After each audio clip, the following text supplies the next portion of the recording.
Chris here. Just a quick look at our upcoming video where we're going to have 50 quick tips, methods, and techniques in watercolor. You're going to be so excited to work on these. Here, let's just take a quick look fast, and then we'll get right into the video.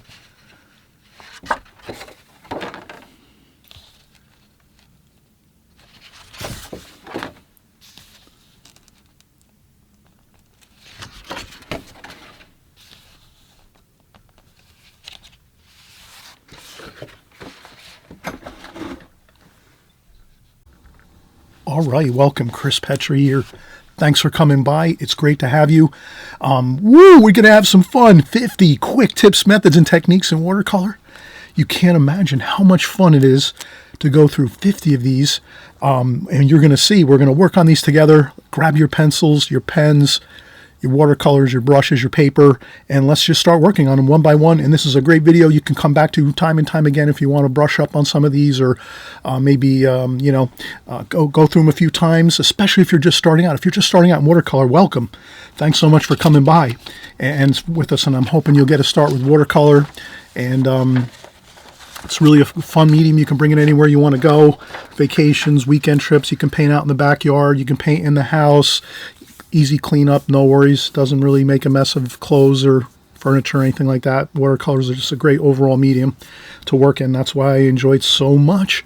All right, let's get started. So the first thing I'll do is I'll just grab a Sharpie pen. Let me find my Sharpie pen here. Here it is. And we'll just start numbering them as we go. So maybe we'll start out here, and I'll just call this 1, 2, 3, 4, 5, and 6. So those would be the first group of 6 will do. And let me see, I'm going to just start with my list over here on the side.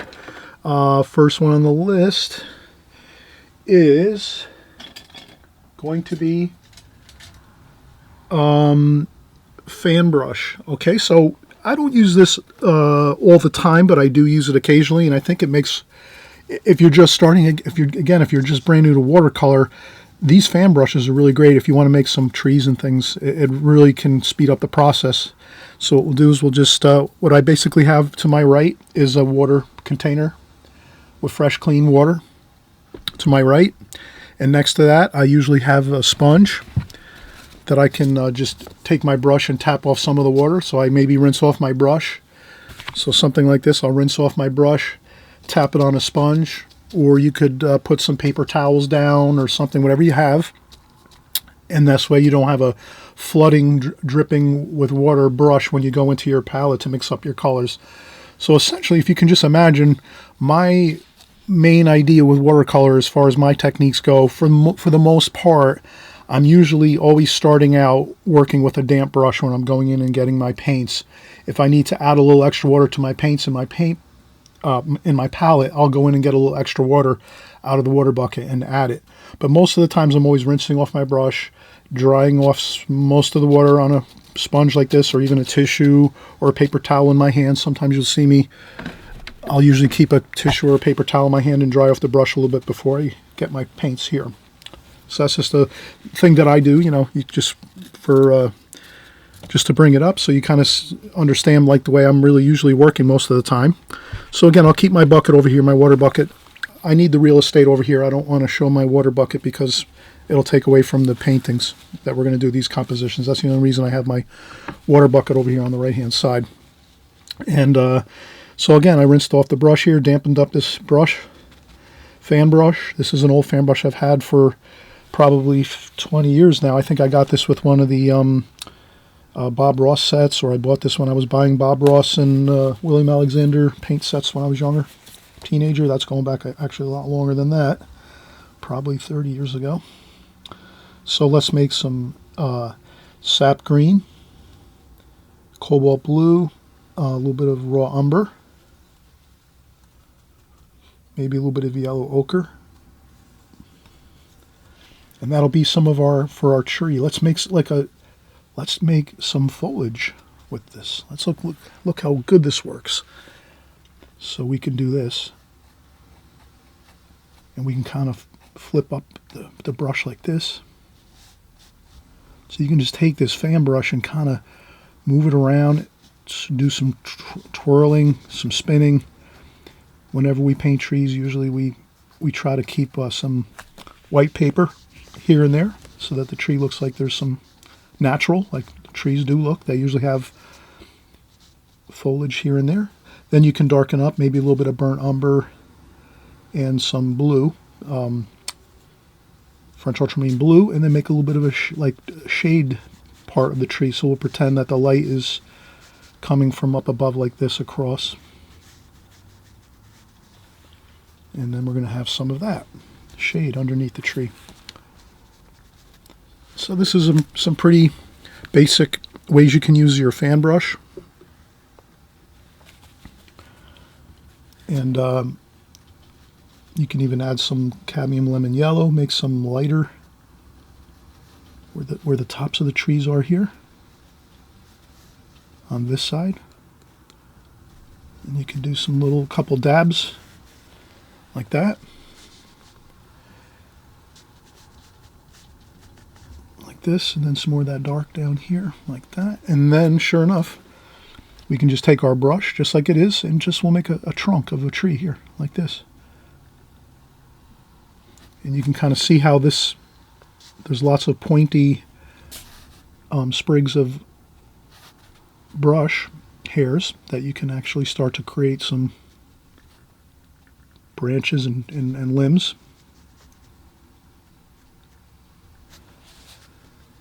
And then just a little bit of ground here just to make it feel like it's sitting on the ground. And a little bit of shade maybe over here. Maybe there's some shade over here.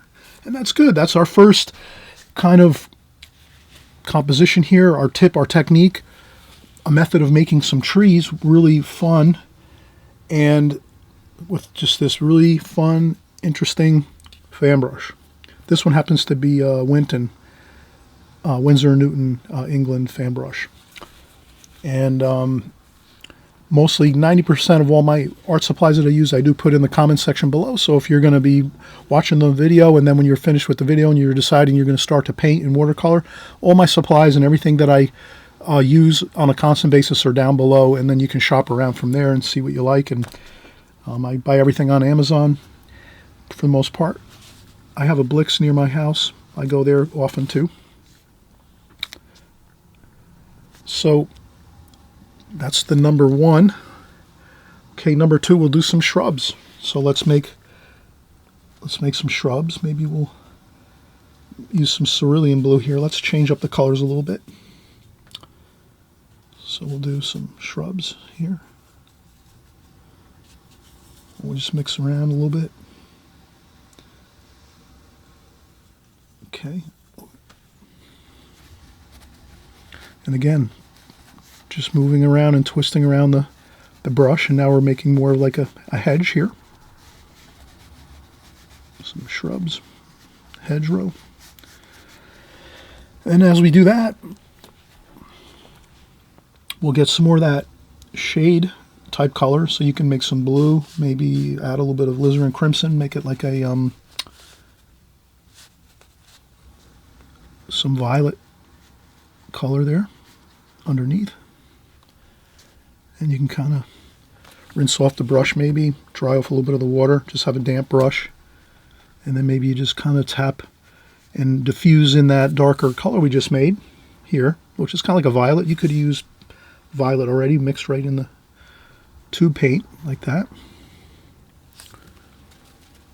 And you put a little bit of water in there, and that gives you some nice shade feel underneath. And then maybe we go back and get some more of that green, and we just make a little, using just the one corner of the brush here, the fan brush, we make a bit of grass here on the bottom.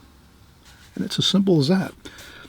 And then maybe we could take some brown, mix with some of this darker color here, and we'll make maybe there's some branches underneath here and some the bottoms of the shrubs along there. And even if we wanted to kick it up a little more, kick it up a notch, we could take some of that light green that we made with the cadmium lemon yellow, and we could add a little of that sparkle of light on the tops there. And again, I'm just using the very tippy points of the fan brush like this, like that.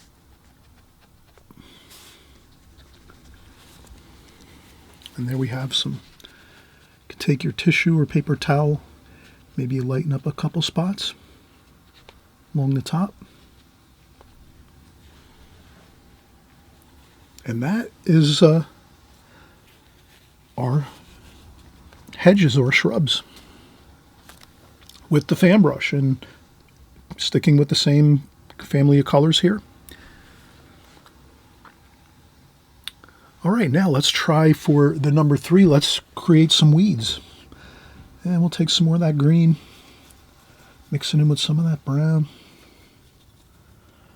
Let's see if we just take the brush and hold it straight up in the air like this, so that the brush is actually, like I'm just holding the brush straight up, and then I can just take the fan brush and set it down. If you need to steady your hand for some reason, you can always hold your hand above the paper a little bit like this if you want to steady your hand a little more. And then you can, or you can rest it on something. You can obviously maybe take a roll of tape or something. So you could always take a roll of tape and put it there and rest your hand on the roll of tape. And then you can just keep your line straight here for the weeds. So we do this. Look at that, how good that looks.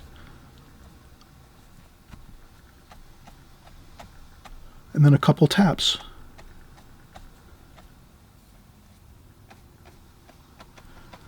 Now what's great about this is you can make thousands of little bits of grass and weeds and things like this in a landscape painting, and it's almost like if you tried to paint each one of those with a smaller brush, one at a time, it would take you hours, and it would be kind of like, it wouldn't look good either, I don't think, if we tried to paint each one of these individually.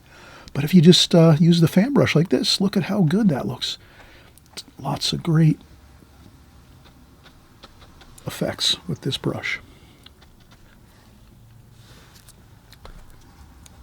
And then you can take the brush here, and we can go in and get a little more green, maybe a little bit of that purple, ultramarine violet. Make a little bit of a bottom to this. Put a little bit of ground here and ground cover. You could tap on the brush like this too. You could add some color to it if you want to add a little more color. Maybe add some yellow ochre. Might look good. So we add a little yellow ochre to that. Make it look a little more like we have some color variation there. And then we could even add in some little bit of red, maybe a little bit of burnt sienna, like this. So yellow ochre, a little bit of burnt sienna, like that.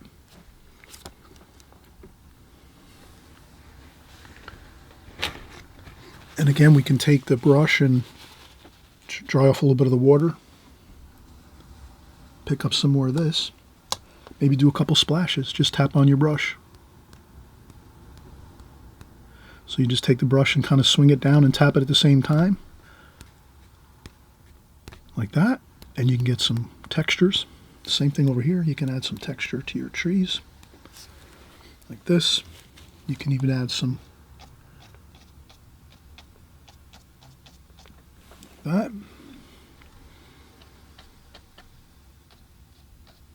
So you can see the application of this brush is just really phenomenal. And then maybe some lighter lemony yellow over here. Kind of adds a little bit of feeling of some warmth and sunlight to it. Just a little bit. Like that. Maybe a little shadow color. A little bit of that purple again. We can use the ultramarine violet.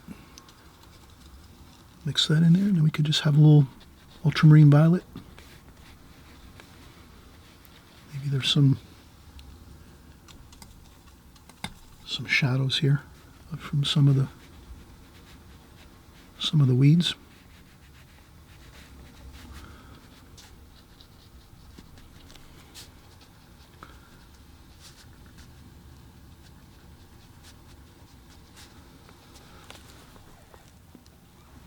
Shadowing can be really good.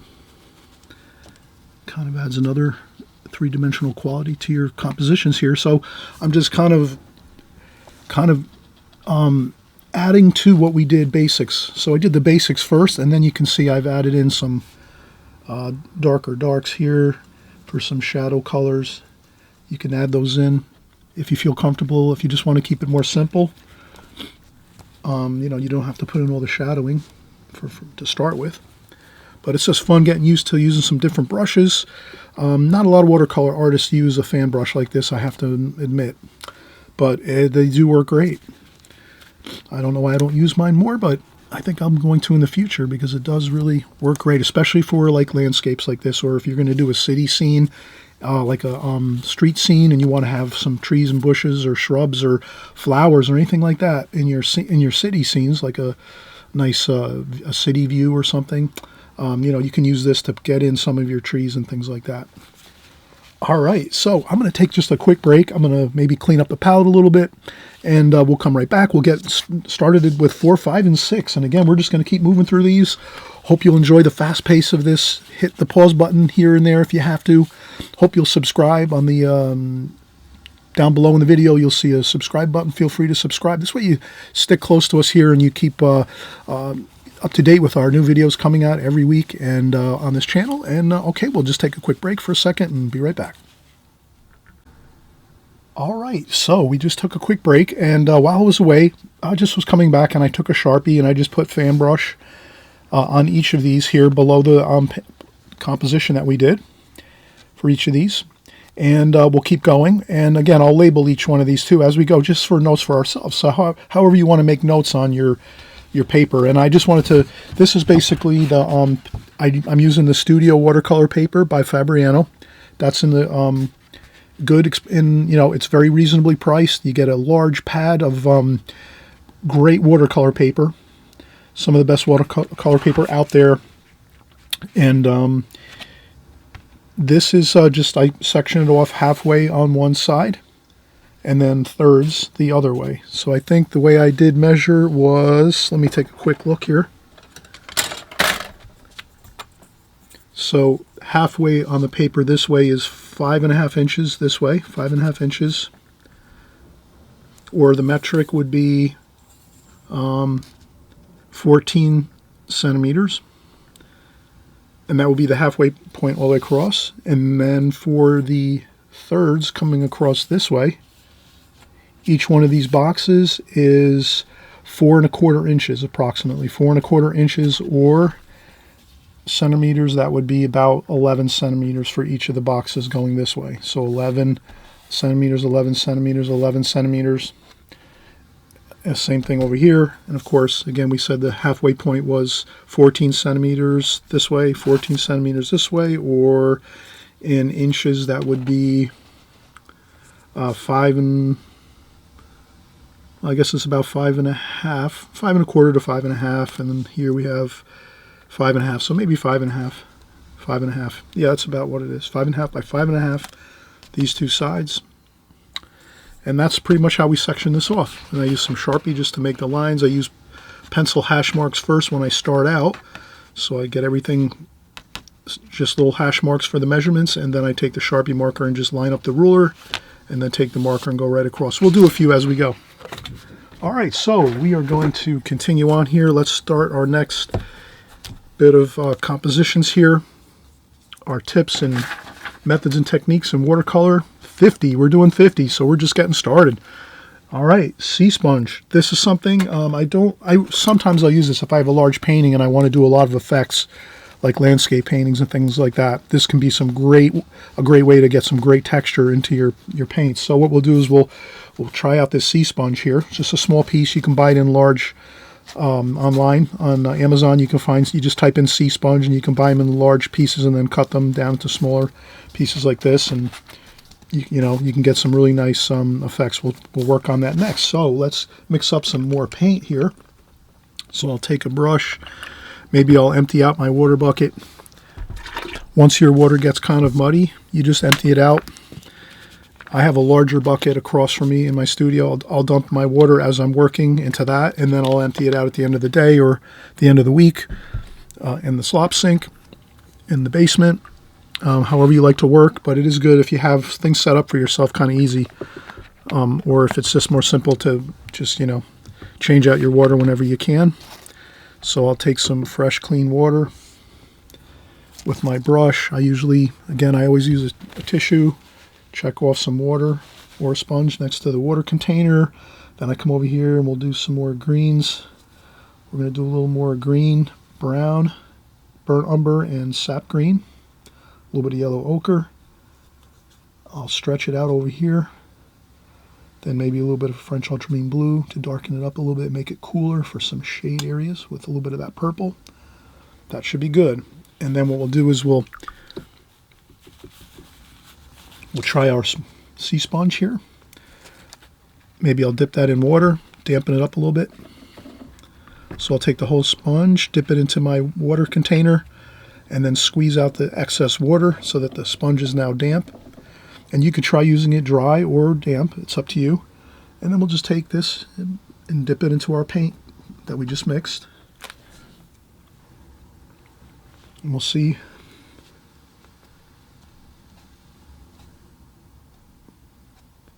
what kind of effects we can get. Now this is really exciting. I hope you'll try these tips and tricks and methods and techniques out. Okay, and that's just dipping the sea sponge into the paint. You can get some of the darker paint, mix up a little more of the shadow color, maybe some of that blue and purple, and then dirty that up a little bit with maybe some burnt sienna. And then tap that in there again, and then we'll make some shade side over here. So again, maybe I'll just go straight into the paint. Try to get a little thicker paint here. So I'll dip right into see that I can get a little darker on this side of the foliage. Then maybe I can rinse off one more time, take my sponge, dip it in the water container, nothing fancy, just rinse it out, squeeze out the excess water. So now we have the sponge is now clean again. Then we can go in and get some of that light lemony yellow. I'll dip it right into there.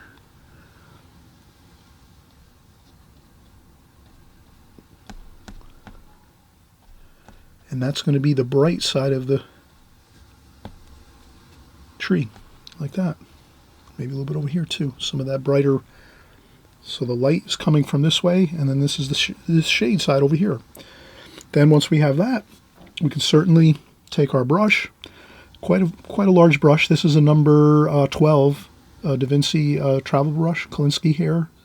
This is the probably the most this is like the top quality brush with natural hair, and works great. Travel brush. We'll make some burnt umber and French ultramarine blue. And let's just see if we can get a tree trunk in here really loosely. So you can see I'm not really getting too fussy. I'm just going to do a tree trunk here. Okay, and then once this dries, we'll come back to it actually, you'll see. We're going to let this dry just a little bit. And once the foliage dries that we put onto the paper with our sponge, then we can go in and do a little more fine tuning with the branches and some twigs in there. Right now it's still wet, so that's going to wind up kind of flowing too much. So we want to let things dry and then we work on it and go back in there and work on it. So let's do that. Let this be for now. And we have just a little bit of the bottom of the composition. We just put a little bit of grass here.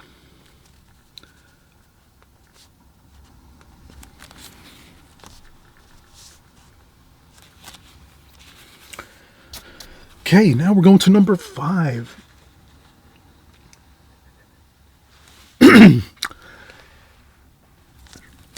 Let's do some shrubs with our sponge, our sea sponge here. So I'm going to take green here, a little bit of brown, mix it in with that.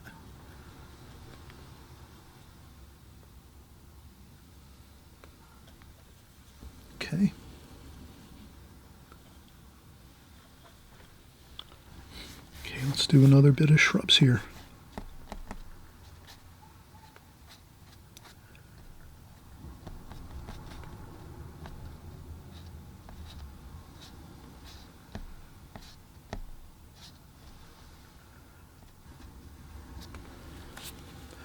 Okay, so you can see it's very similar to what we did there.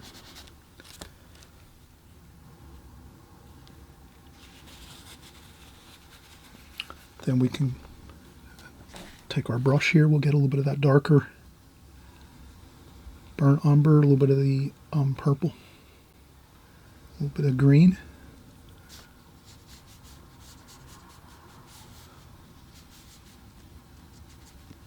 And a little bit of the shadow colors underneath, like that. And then some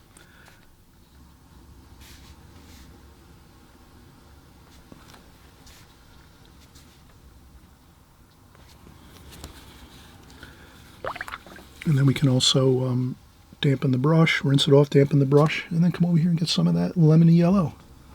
And again, we're using the same colors, so you can see up top here where the light is, the light's coming from here. I often you'll see me on a lot of my videos, and I'm hoping you'll start to come by and watch my videos and work along with us. We're all working together here on my channel, but I often will put a icon, which is a light icon, just to let us know where the light's coming from. So in all of these scenes, usually I'll always do this. So we can just put them in every scene that we do. We just remember where's the light coming from. Just like this.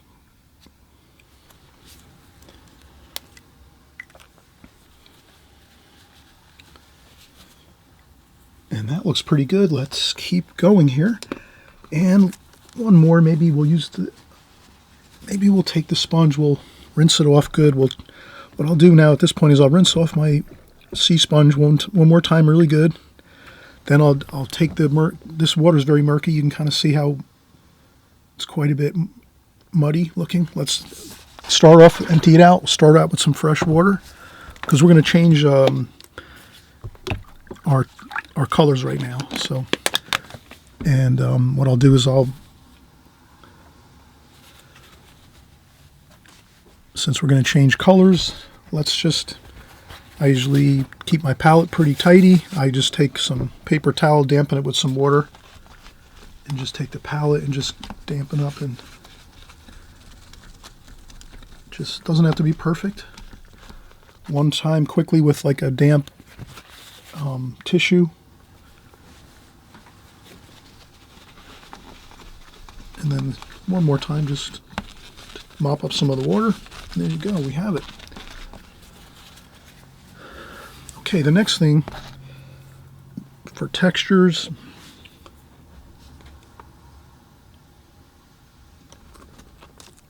maybe I'll just draw a quick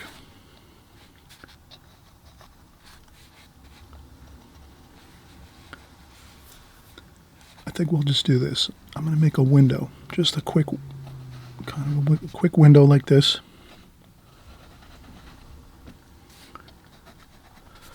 Basically a rectangle. I'll draw it kind of dark here so you can see it pretty good. Let's see, we're going to do a rectangle just like that, and then we'll put a windowsill like this underneath. Maybe that's a stone windowsill. Maybe we'll put a stone header across the top of the window, and I think I'll just leave it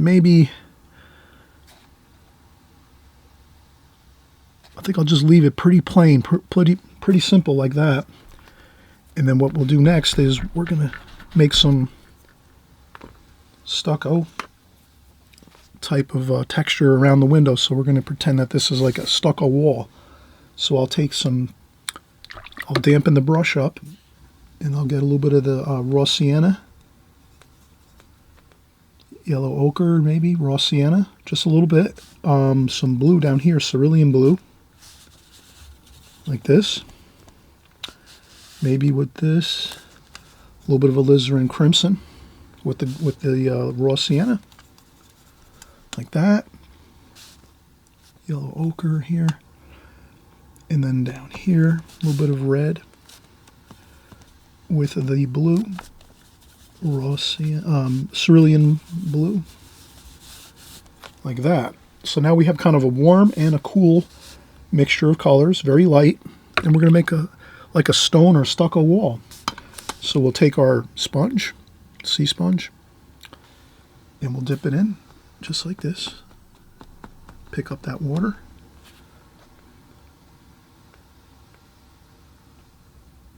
And just gently tap on the paper like that.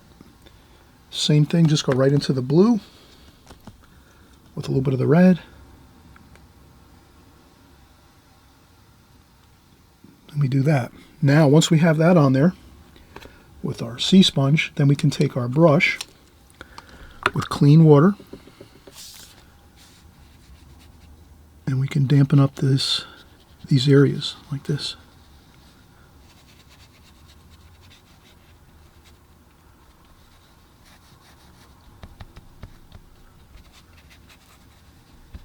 Like that.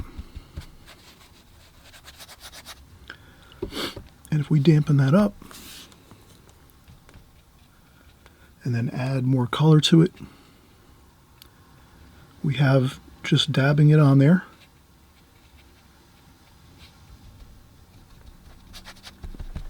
That gives us a nice feeling of like some stone or stucco on this wall. And then what we'll do next is we'll let this dry for a few seconds, and then we'll come back over here. We said we wanted to do a little bit of branches back in number 4, which was our tree that we did with the sea sponge. Let's just do that over here quickly. Just a little bit of brown, burnt umber, and French ultramarine blue.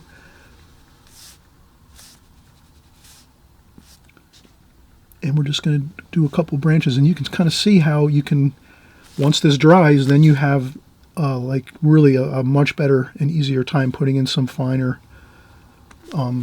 branches and things like that. You can kind of just put in a few here and there. I wouldn't do a lot. Sometimes less is more. But you can put in as many happy branches and things that you want.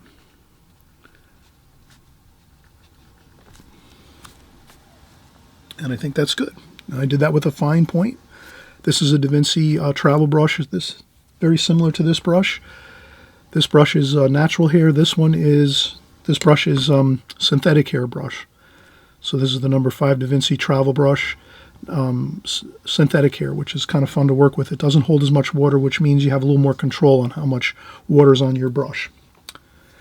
And that's kind of better for beginners, the synthetic brushes. All right, so we kind of can see how we can go back in once this dries. This is all dry, and get some details in there. And now maybe we'll find a medium-sized brush.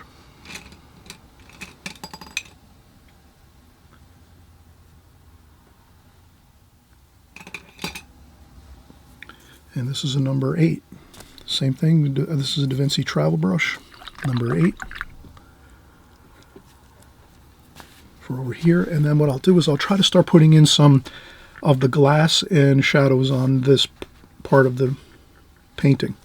And what I'll do is I'll just go in and some French ultramarine blue and burnt umber and burnt sienna. And try to see if I can get a good shadow under there like that. Okay, that looks good. I'm very careful and I go slow because this water is still, or the paper is still damp. You can kind of see that. So that's why over here we let this dry 100% because we were drawing very fine lines with our brush. Now we're doing more of some loose, but we can see that it is starting to infiltrate into the stone header that's over the top of the window. So that can be a problem. That's why I would let this dry maybe. So let's do that. Let's let this dry a little bit. I'll maybe try to lift this up. I just take some paper towel and I fold it like that and make a little crease along the paper towel. And then I come over here like this and I just lift up that little bit of paint that kind of infiltrated up into the top of that stone there. And that's fine now. Now it's working pretty good. And I think that's pretty... All right, I think we can keep maybe... usually the windows are going to pick up the the sky color, so that would be kind of cerulean blue, let's say. So I'll start to make the panes of the window. So I'm going to paint the panes of the window like this, about halfway down. So this is about halfway, maybe a little bit more we have to. And then we'll do that there. That's the other pane over here, the underside there. That's another shadow area. But we're just doing this loosely.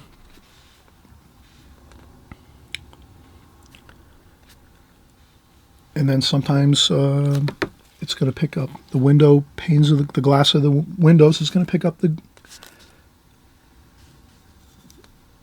foliage. I'll use some Viridian green there too. Maybe some yellow.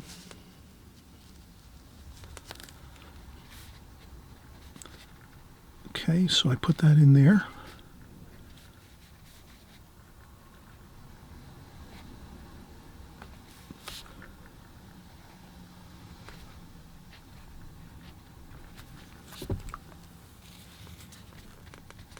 I will put some of this color in the stucco too. Maybe blot up a little bit.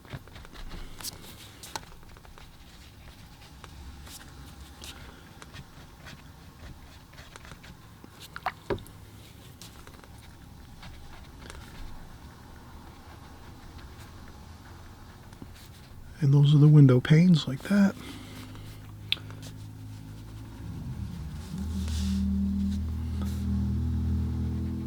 And another shadow under here. Just a little bit of shadow.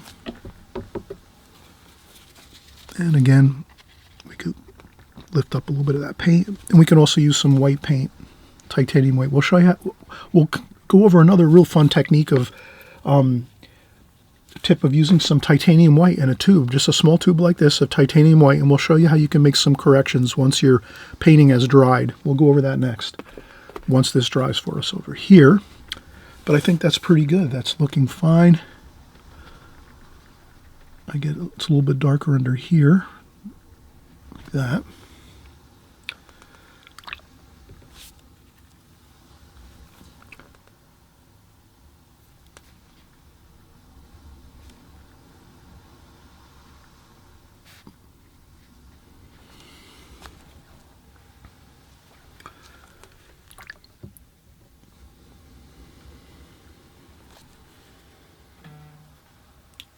Okay, so I think we're going to be best off if we let this dry now. Let that set up and dry a little bit. Maybe a couple splashes like this before we take our break. Gives us a little more feeling of the stone. If a splash doesn't come out the way you like it, you just lift it up quickly right away with a paper towel or tissue. And that's all. Okay, so we'll come right back in a few seconds. We're just going to let this dry, and incidentally, if you want to, you can always have a blow dryer next to your table when you're working with your paints, your watercolors, and you can dry off a section like this or a composition like this more quickly. I'm going to actually use the blow dryer, but I do want to take just a quick break. So always remember that. A blow dryer is really, most like watercolor artists that are advanced watercolor artists, they'll usually always have blow dryers with them at their workstations, their tables, and at home in their studios, and even outdoors. Sometimes people will bring battery-operated blow dryers so that they can have something outdoors too if they're going to do some plein air painting. So, all right, we're going to come right back and finish up this composition, and I think that's going to be it for now. You can always go back and do a couple splashes here and there.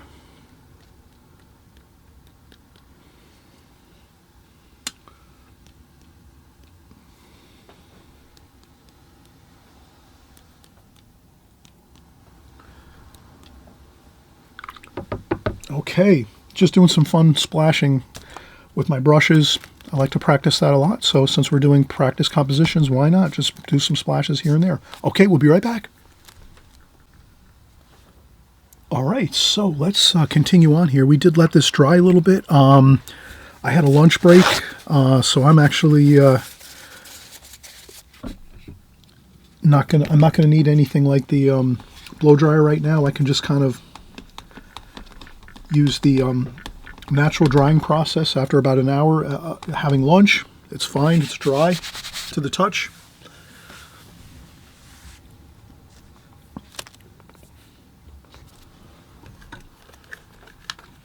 And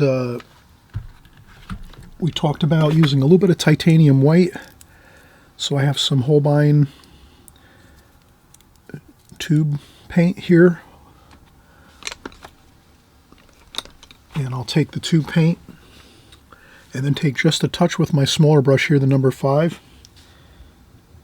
Put a little bit of yellow ochre in the top,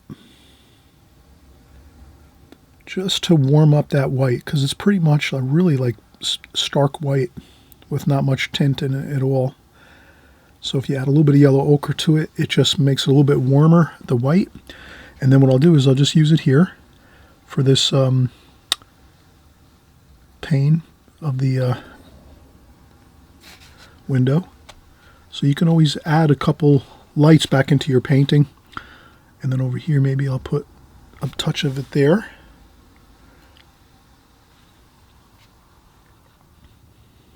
Like that. So you can always add in a little bit. You can also take some, what I would do now is I would set this down. I would actually change out my water again and put some fresh clean water again into my water bucket, my water pail.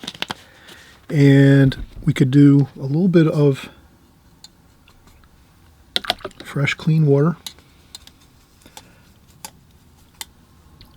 So right now I'm going to clean this up a little bit. One more time like this. A little bit of water, fresh clean water. And then take some of the titanium white with that little tiny bit of yellow ochre in there and make a little bit of white wash like this. Mix it good. And then you can do a little bit of some splashing technique. So if you splash a little bit of that white onto your paper, that gives it that stone and stucco kind of feel, plaster kind of feel. You can also add it into some trees. You can always splash in a little bit of titanium white into your trees. Gives it a little bit of a sparkle. Just a couple spots, just here and there. A little bit of texture goes a long way.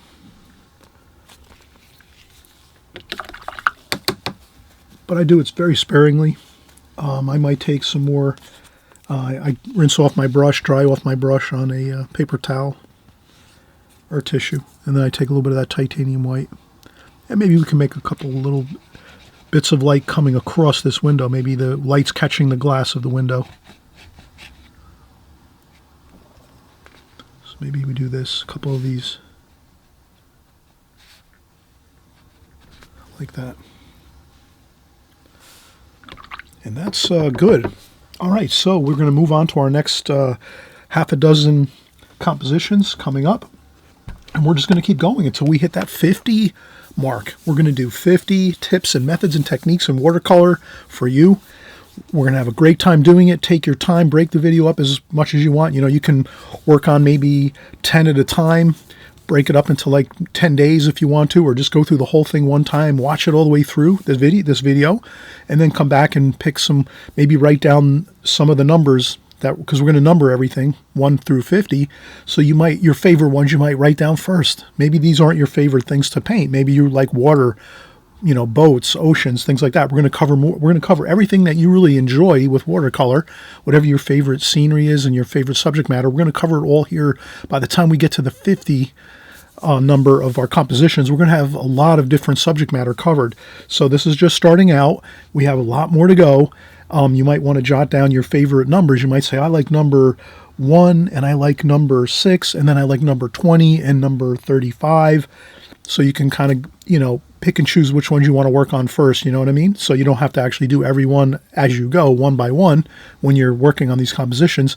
Pick and choose which ones you like or more, you know, are most interesting to you to start with, and that's what you would do. You would just pick the ones you like the most, maybe work on those, maybe do those 2 or 3 times, each of them 2 or 3 times till you get the hang of it, kind of get the feel of it, get it looking the way you want. That's the only thing you have to worry about when you're painting as a watercolor artist. Just remember, you're the artist. You paint it until you're comfortable with the way it looks. And if you like the way it looks, so if you paint it once or twice and it looks good, that's fine. Then you can work on another composition on one of these. Maybe you'd have to paint it only once and it looks good, and that's fine. And you move on to the next one. So you kind of paint them the way you'll be happy with it. You know, you want to be happy with your compositions as you go. So if you have to do it 3, 4 times to get it to look good, well, then that's fine. You do it that way. You're the artist. You have to decide. Or you might just want to really do it as a fun exercise as you go through, and you just do each one at a time. It's all up to you. And then you can come back around again and do more of them as you like, you know, additional times, you know, practicing up on some of the ones that are your favorites. But in any case, let's get going. Let's get the next 6 going here. Might as well, let's just do it right now. We'll just take off our tape here. We'll set these aside right now. Okay, and then we'll bring our next sheet of paper in.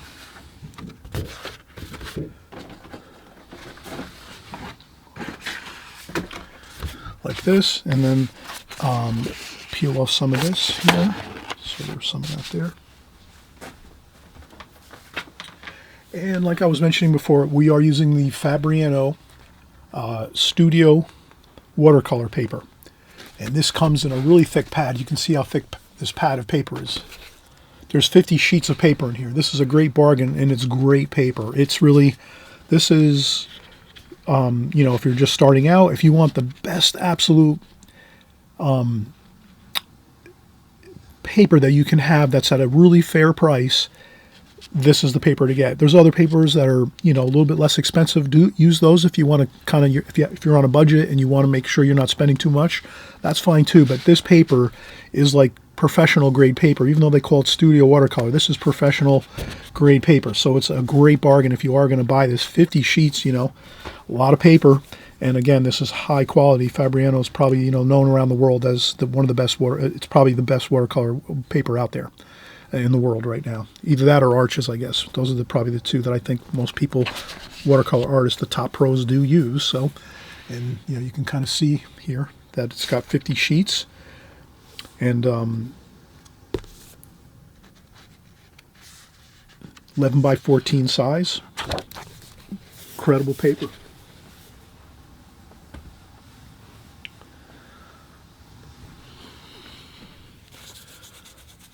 Okay, sometimes I don't worry about it. If you're getting started as a watercolor artist, you're going to get smudges of paint here and there. You're going to lean your hand into the palettes. So right now I lean my hand into the palette somehow, and I got paint on my hands, and it's starting to smudge around my table here. That's when I just take a quick break and start finding out where my paint smudges went, and I look around and try to mop them up a little bit with a paper towel or a tissue. This way I don't keep, there's some here on the side of the palette that, okay, there we go. Watercolor's messy, so don't worry about it. If you get smudges and things on your paintings or compositions, don't worry about it. You just keep working on it, keep going. Smudges actually look good sometimes in a painting. All right, so we'll just do this. We'll put this on the camera just like so.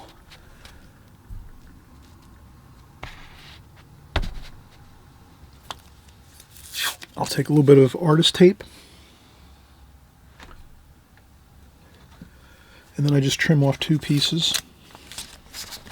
One for the top, one for the bottom.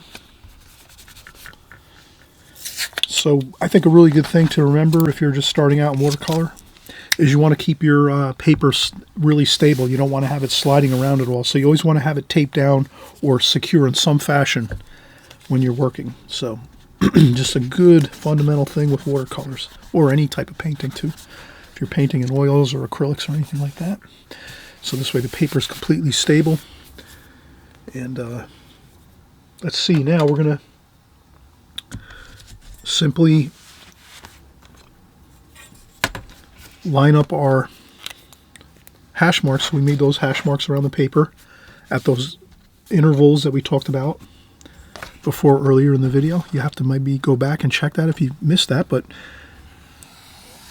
I just line up the hash marks, the ruler up here, and then I find the hash mark down here, set it down, and then over here, halfway up from the bottom, up, and we go across like this. There we go. That's our sections here, and then we're going to start out here, 7, 8, 9, 10, 11, and 12. Okay, so we're ready for our next 6 compositions, our tips and methods and techniques in watercolor. They're quick tips and techniques that you can employ into your paintings whenever you're painting whatever subject matter you like to paint the most. Flowers, landscapes, seascapes, boat paintings, flowers, portrait painting, figure painting, whatever it is. You can use some of these compositions to help you to work out and hash through some of your paintings. Just some ideas to work on, having fun. So I'm going to just do my checklist here. So I have a checklist of all the tips and tricks and techniques in watercolor. I have it all listed out here, so I'm just checking them off one at a time. So we've already gone through the first 6. There we go.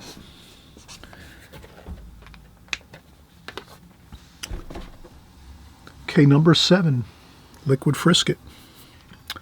All right, liquid frisket. This, I don't really use it often. Probably only, I would say, possibly on some maybe paintings that I might be, someone hires me to do a painting and I have to use it to help me make a better painting somehow. But I've used this in the past. I still will use it in the future.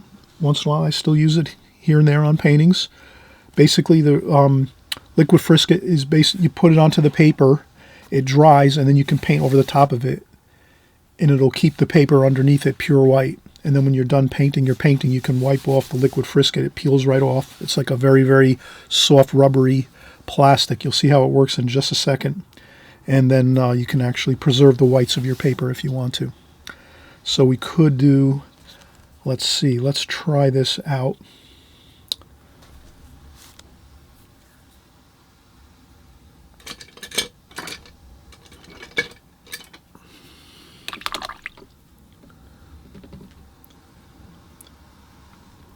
So what we could do is I'm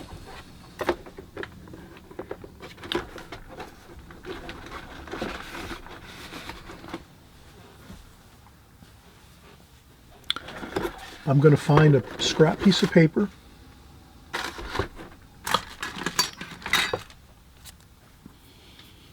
Okay, so we're going to use this. And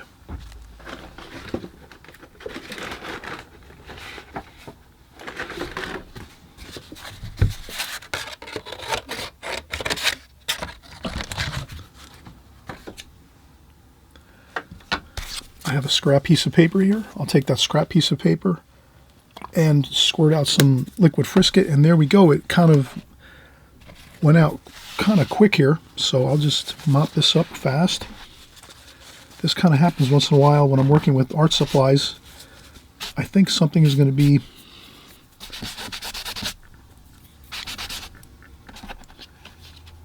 I thought that was going to actually... Okay, no worries. So I would use a larger piece of paper, like, than this. I tried to kind of make do with a smaller piece of paper, but you can take your liquid frisket just like this, and you can kind of smooth it out, make it a little smooth, and then you can take it and put it onto your paper like this. What I'm thinking is maybe I'm going to do some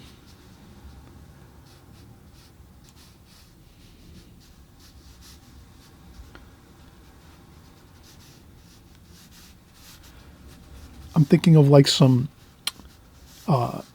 landscape type things with some flowers. just going to put a couple dollops here and there using the liquid frisket. And then what we do is we let this dry. It dries fast. This liquid frisket definitely dries quick. Couple little dabs here and there. 2 very, very tiny dabs. It's hard to see, I know. It's hard to see with the lighting on my camera here. But if you can see it's kind of thick and liquidy. You put it on and you paint in shapes. So what I did is I painted in shapes of some like grasses and weeds, and then also some flowers, some dabs of like flower shapes here and there in this area of the paper on this number 7 here. And then what I'll do is I'll set this aside.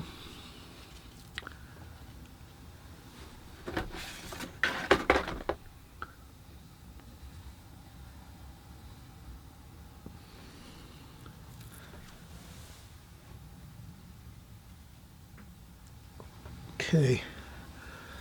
And we're going to let that dry. And again, liquid frisket probably dries in about 15 minutes, 10, 15 minutes. So what we can do is we can move ahead. And in the number 8 slot here, we are going to use our liquid frisket for some architectural style compositions here next. So what I'll do is I'll go back in and get some more scrap paper.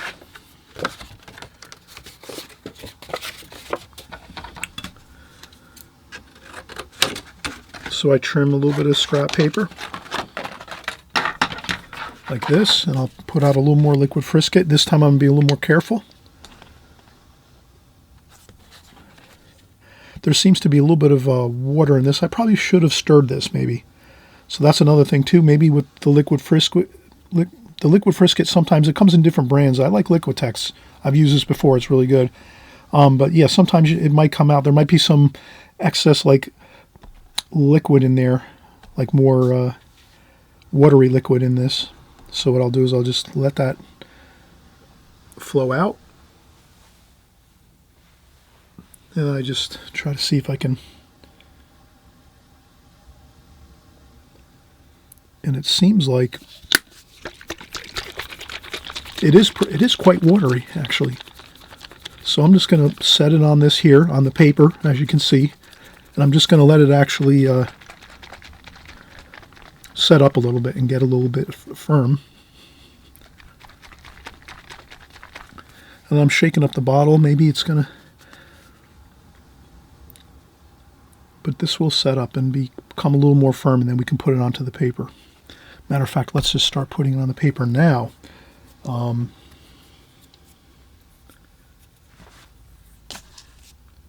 going to take this and I'm going to paint like a building shape. So I'm going to actually here paint some rectangular shapes with my liquid frisket.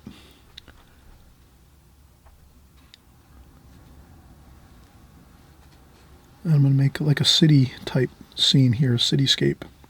So I'm going to make some building shapes here.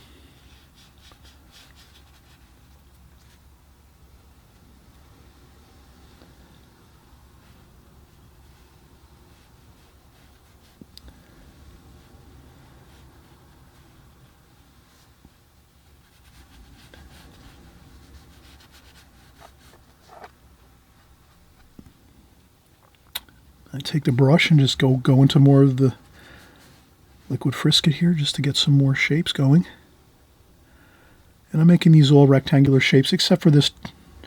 There's going to be like a spire up here on this one building. And I'll go right over to the edge over here and I'll make a straight line going across like this here. And this will just show you some of the effects you can some of the effects that you can put into your paintings. Okay, so that there is good. And maybe we'll do one more. Let's see.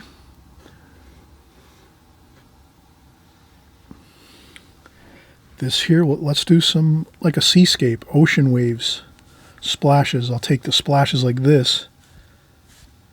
And I'll take my brush and splash, like tap on my brush and splash upwards.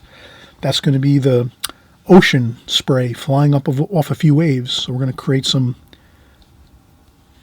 And then maybe we'll add some parallel lines like this across. That's going to be some of our ocean waves.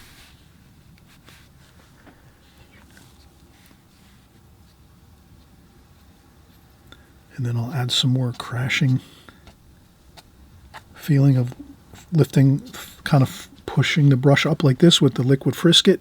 Get in there, get some more liquid frisket on your brush, flip it up like this and get some wave action in there. Some spray and some foam and some waves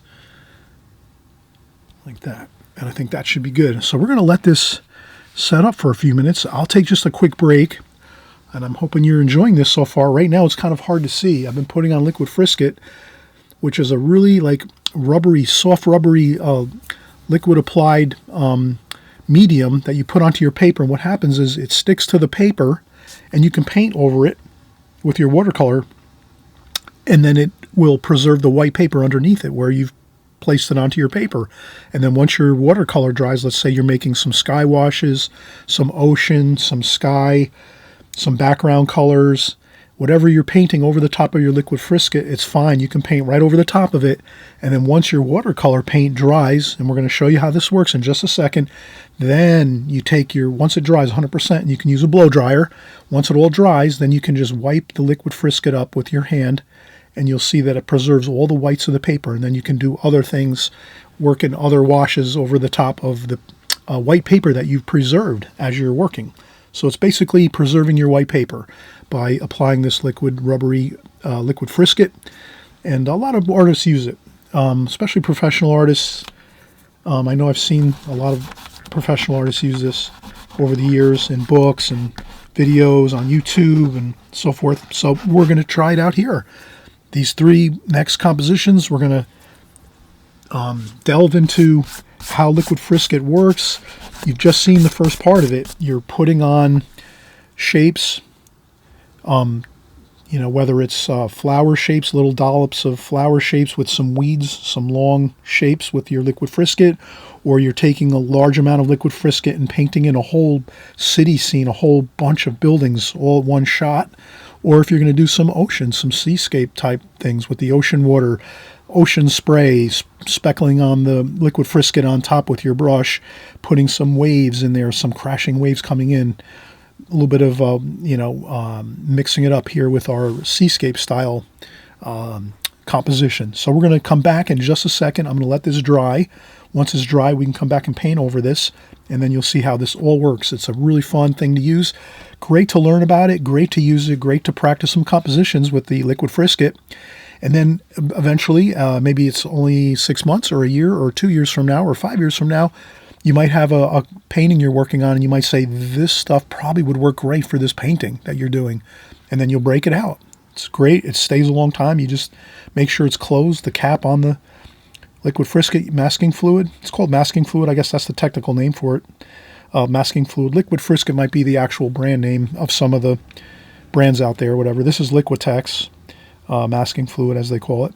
But you'll see how this works in just a second as we go further down the road here on this bit of technique and method in watercolor. Okay, be right back.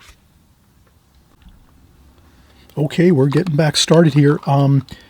Let's just mention this. When you use liquid frisket, I just wanted to mention this, it does gum up your watercolor brushes. So what we do is when we use liquid frisket or masking fluid, as they call it, you just have to dip your brush in some brush cleaner. You could use Ivory soap or any kind of like really good pure soap.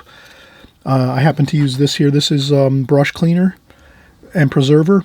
It's called BJ, Original B&J. You'll find this on YouTube or Amazon, or any art store has this. It's basically like a brush soap.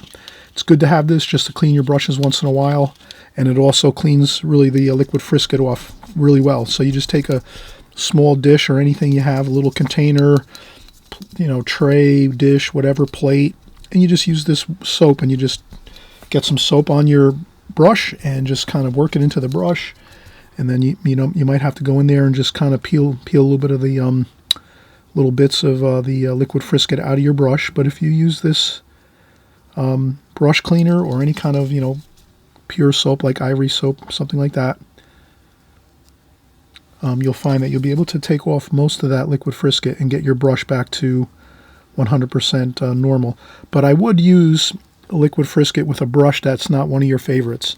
So you might want to take some of your brushes that are maybe like, brushes that you've had for a long time that are maybe kind of like worn out or something. Or, you wouldn't want to use your best and favorite brushes to put your liquid frisket on. You'd want to use maybe some of the older brushes that you have. Or if you're just starting out in watercolor, well, you might buy some really, really inexpensive brushes, like a package of maybe 6 or 8 watercolor brushes that are very, very inexpensive, and then you can use them for a project like this where you're going to use some liquid frisket, some masking fluid, as we call it.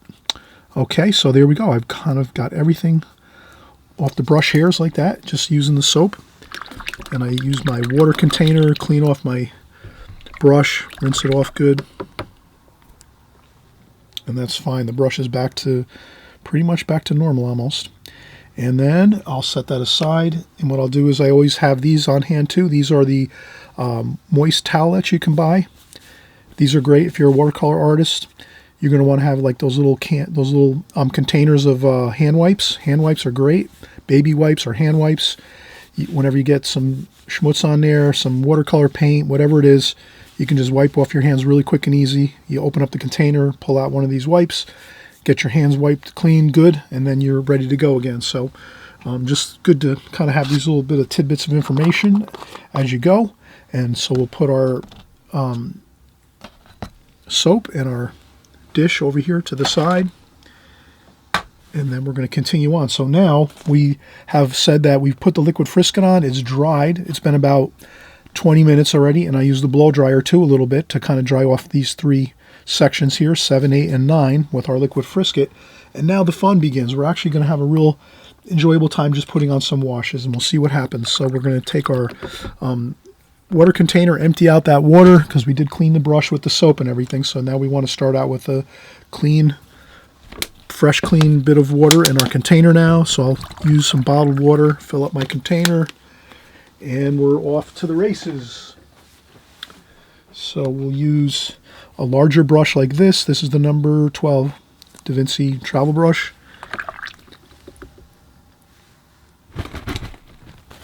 Okay. We have check off a little bit of water on my tissue, or you can use a sponge next to your water container. Check off a little bit of water. So you rinse your brush, tap on your paper towel, your tissue a little bit, take some of the water off, and then we're going to come over here. Now I did notice I do have some of that white left over, that titanium white that we used a little while ago. Let's make sure we make our palette, let's keep our palette clean. I wouldn't want to have that white so much in there. That could foul us up a little bit on this particular section here. Okay, now this is going to be more or less some flowers in a garden. So we're going to call this sort of like a garden flower type composition. We're going to go in, we're going to get our green.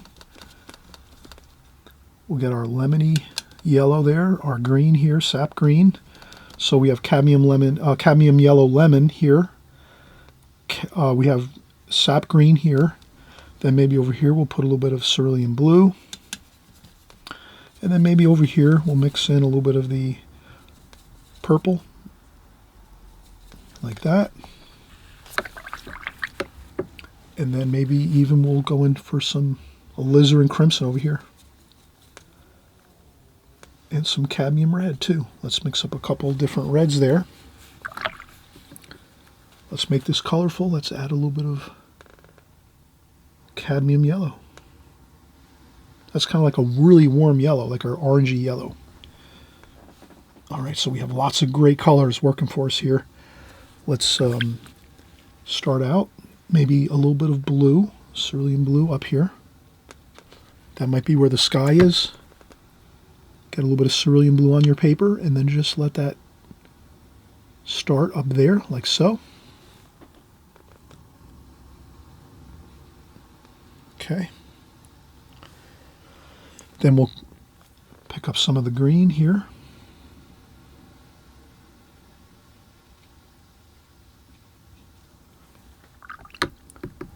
some more blue. So I've rinsed off my brush, checked off a little bit of water so there's not too much water on there. And I'll work some of that blue right down on through the rest of the painting. Since we have blue in the sky, let's work that blue right down into the foreground and right here into the grass areas, the ground areas. Then we're going to work in our warmer colors. Maybe let's do some lemony yellow up here first. Just here and there. Straight into the lemon yellow. Okay. Then let's go in for some reds and start to get in some warmer colors here and there.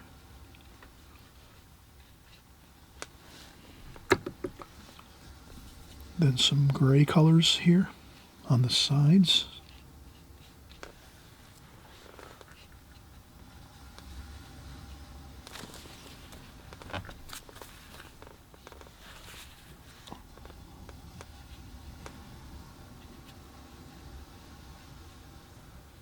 And that is it. You just really, all you're doing is covering your paper with wash.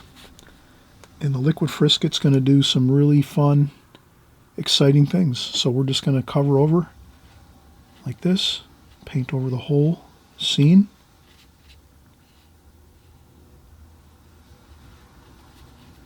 Like that. You could also blot up with some tissue or paper towel here and there to develop a little more like some light effects where you have some misty kind of light effects like that here and there, not everywhere. Then you could also go in with some darker green, burnt sienna with some sap green. You could put that toward the bottom with a little bit of purple. That might be for the shadow areas of this composition. Couple of splashes. And if the splashes go anywhere else, no problem, just blot them up.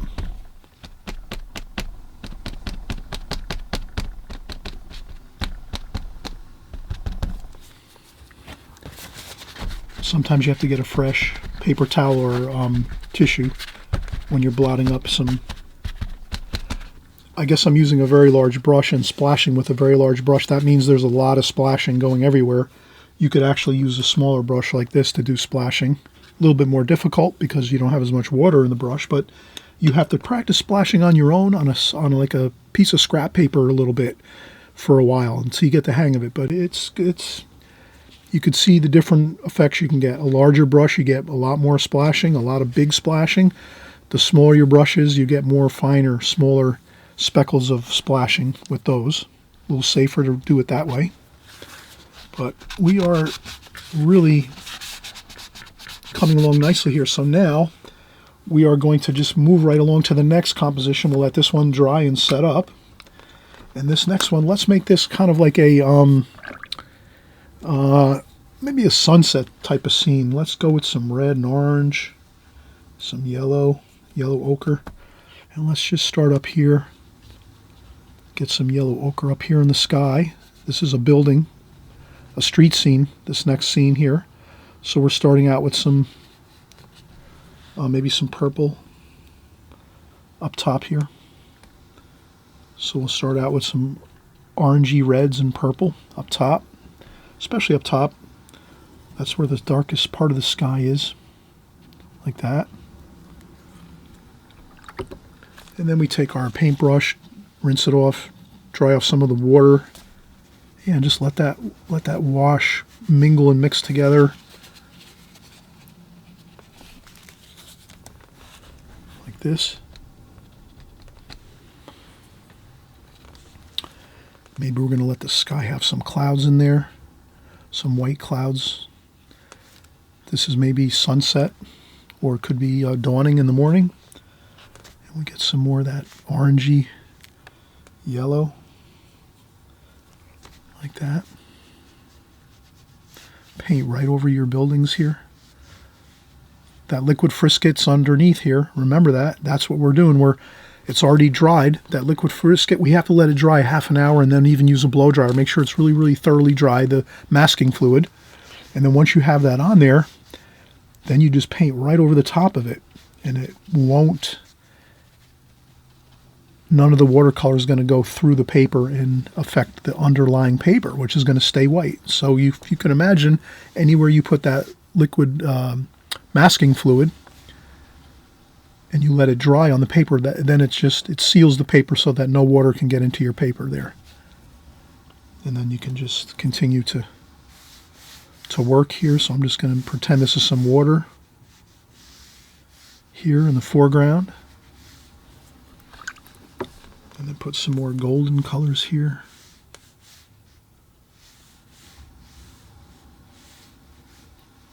Okay, that looks good. Then we're going to do this ocean. Again, I'll make sure I'm practicing good techniques and good habits. So I'm going to empty my murky looking water. You can see that's pretty muddy looking, that water there. Let's empty that out. I dump it into a larger bucket next to my art table here, my video making table. I'll have to run across the studio and get some bottled water.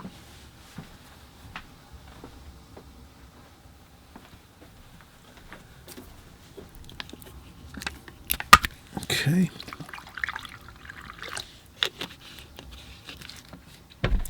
Okay, so I have fresh water now. And this is going to be ocean. Let's do some sky. I'll just use some of that wash right up there, sky. Sometimes if you go fast with watercolor, you'll notice that it really does look good. Just kind of really going with a quick pace, like this.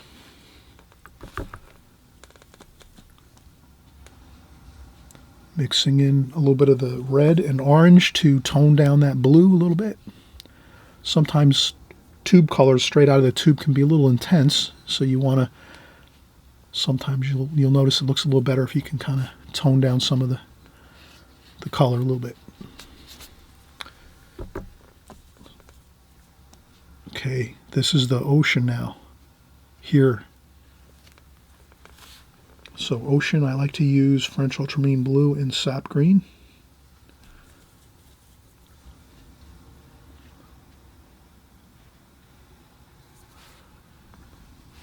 That might be the horizon line in the distance of the ocean. Like that. Some splashing. And again, maybe I'll go in with a smaller brush to get some of the splashing in. Add some water to that. A little more French ultramarine blue, sap green. A little bit of orange and red to tone that down a little bit. Some splashes like this up here. More controlled splashing with a smaller brush. If I use this, it's going to start splashing all over the place. So if you have a really big painting you're working on, you can use a large brush like this to splash. But if you're working on compositions like this, you want to use smaller brushes for splashing anyway. And there we go. All right, so now the next thing is we have to take another break. Yes. Take lots of breaks as you work. Don't get too fatigued and wind up struggling with things and overthinking things too much. I'm just going to do some additional just straight tube paint right out of the palette like this across here. And you'll notice that watercolors look really good if you can use all of your tonal value ranges. So you want to have some really light lights here. You want to have some white paper. And you want to have some really good darks. If you can always remember that, that's a really huge key to having successful looking paintings, is making sure you can try to use all the tonal value. Does that make sense? Use all the tonal value ranges you can, just like in nature. When you see things in nature, there's dark things, there's light things. We want to have that same idea when we're painting our watercolors. I think you'll really have a fun time at painting watercolors if you're sort of using all your tonal value ranges, and it kind of gives you a lot of excitement in the painting. Okay, so now what we do is we let all of these washes dry. You can try these one at a time. I'm going kind of quickly here. We have 50. We have 50 more. Well, no, we don't have 50 more. Well, we have about maybe 40 more to go. I can't believe it. We have 40 more compositions to go. Tips, methods and techniques and tricks in watercolor. And I'm hoping you're going to stick with me here. Let's just keep working on each one of these one at a time. But I am going kind of quickly here, working multiple compositions at a time, just so that we can kind of save time and I don't spend too much, time on one individual composition, because it is a lot to do. Maybe we'll split this video into two, a part one and a part two. I think that's going to be the best way to do it. So look for part two to come out once we get to about 25. We'll call it quits there, and then we'll make another 25. But I have them all planned out, ready to go. So we will keep motoring on here. But we have to let this dry 100% before we peel off all that liquid Frisket, and you're going to see how that really is fun and interesting as we work on using masking fluid in our watercolors. Okay, so we'll be back in just a second or two, and at that time we'll use a blow dryer and dry off all of the paint right now, these washes, and then we can peel off the liquid masking fluid. Okay, so good work, everybody. Good work, everybody. So far, we're doing a great job, are we not? And now we're going to start removing the liquid Frisket. Now, when you remove this liquid masking fluid, they do make little they're like little rubberized removers for the liquid Frisket. But I suggest that you just use your finger, because this way you can kind of feel around your watercolor paper and make sure you're getting it all up. Sometimes in the past when I've used liquid masking fluid and I've used those little masks, you could get them, purchase them. They're fine. They work really good. But I just tend to use my hand to remove the masking fluid, because this way I can feel the paper and I know all of it's up. Not that it's a great problem if there's a couple little bits left on it, but you can kind of see now that I've see. Now I know it's all off the paper. Perfect. Let's come right over here. Do the same thing. We just use our hands. You can use, again, they do sell the little Frisket remover. It looks like a little eraser, basically. You can use that too. And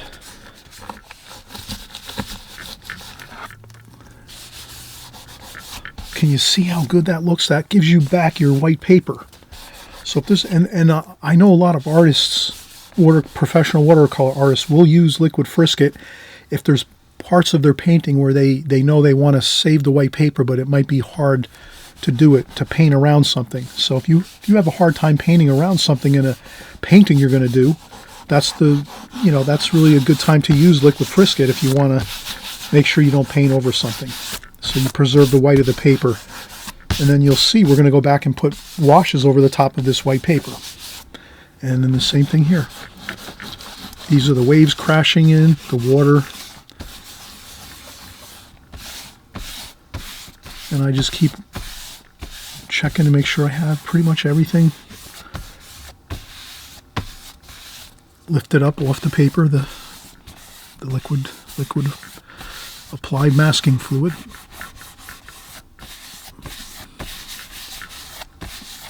And I think that's good. So I'll just take this and I'll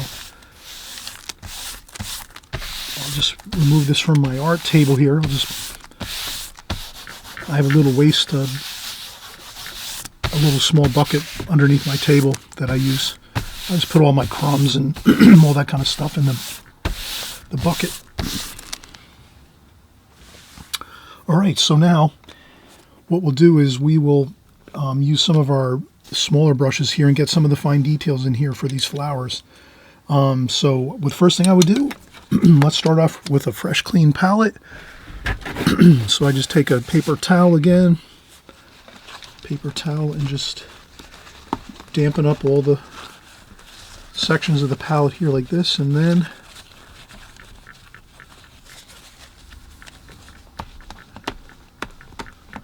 that's all. Doesn't have to be perfect, just as long as we get most of the paint off there. And then we're just going to go back, and we remember when we were making these colors, it was sap green. So sap green, yellow, cadmium yellow, lemon, that nice cool lemony yellow. We also used some French ultramarine blue and purple over here, like that. Sap green. Then we also had some burnt umber, like this, with some sap green. And then we used some other color. But let's start off with this. And now we're just going to see, I'm going to repeat the same pattern that we used with our liquid frisket. And all that did was preserve some whites for us. And you can paint over that white paper now anywhere you want.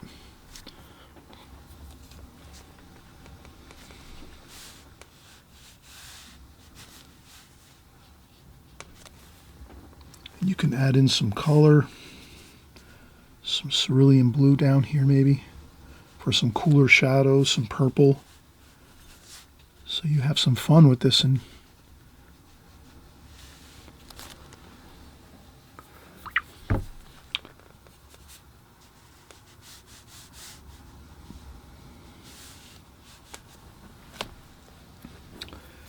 maybe some more blue and purple.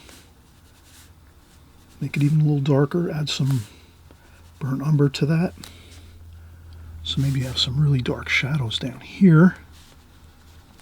Again, let's use the darks and lights, all of the brightest bright whites of the paper, as well as the darkest dark shadows that you can get, to use all of your tonal value ranges that you can. That's really going to give your painting a really good look. Okay, so now I rinse off my brush. I have my tissues on hand. Maybe I'll move up to a larger brush if I can here. Rinse that off, dry off a little bit of the water, and now we'll start maybe getting in some colorful flowers. So we'll do some cadmium red, some alizarin crimson.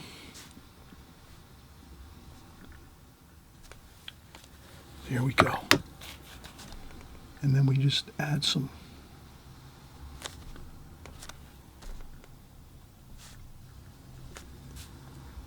let's add some of that alizarin crimson here and there, everywhere.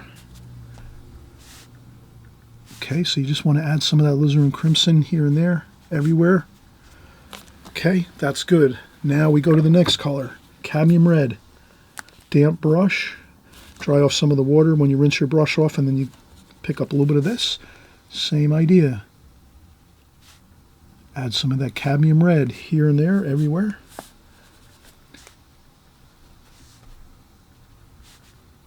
It's your painting. You're going to have fun and create it the way you want it to, but you're just remembering that as you're adding color into your painting, you want to add it everywhere. Just little bits of it, even tiny bits of it, will harmonize your entire painting. Okay, and then I'm really liking this a lot. The two different reds, the cadmium and the alizarin crimson, that really looks good. Maybe we could use a little bit of that lemony yellow,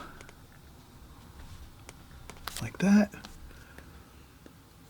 Here and there, everywhere. So if I put it up here,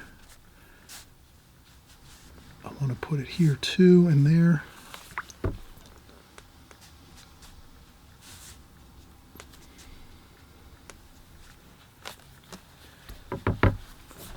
Then maybe some splashes.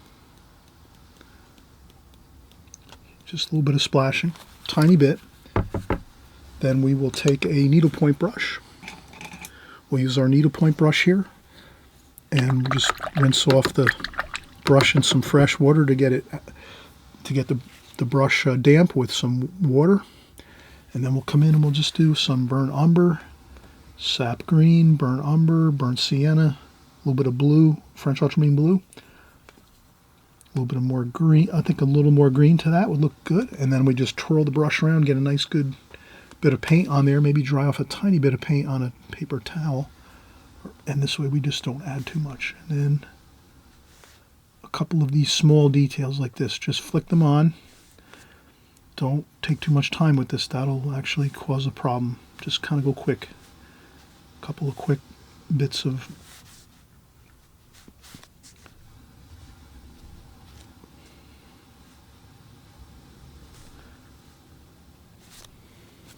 and that's good.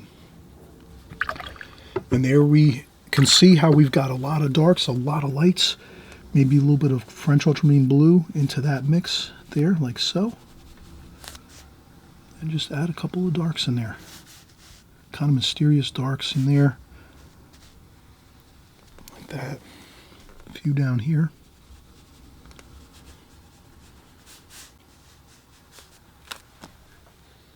And that is good.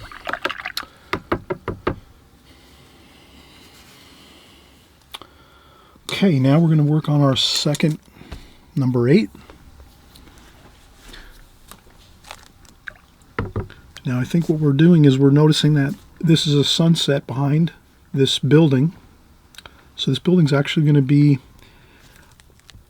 we could even think of it as the sunlight's behind us shining this way. So we left a lot of light on this building. Let's pretend that we're seeing this building lit up by the sun behind us.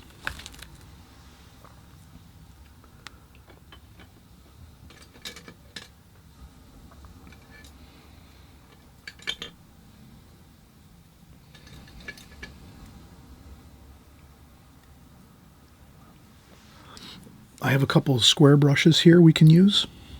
Some flat brushes for windows. And let's just keep this simple. Let's just kind of start putting in some windows.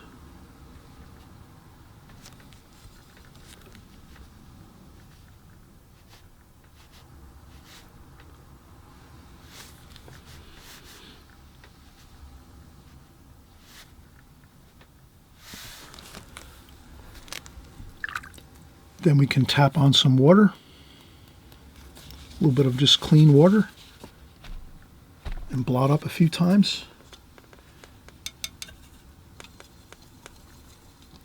I'll just use some red in that yellow just to make some,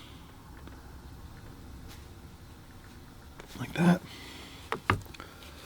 So what I'm going to try to do now is just make some architectural shapes like this. Across here. So now you're seeing that I'm just actually trying to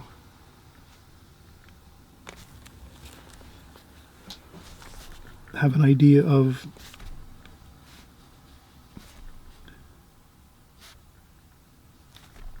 some architectural shadows and darks within this composition. I'm hoping you're having fun with this. I don't want to really get too much detail in this. Just want to get some of the... And what we can do is we can let this dry too.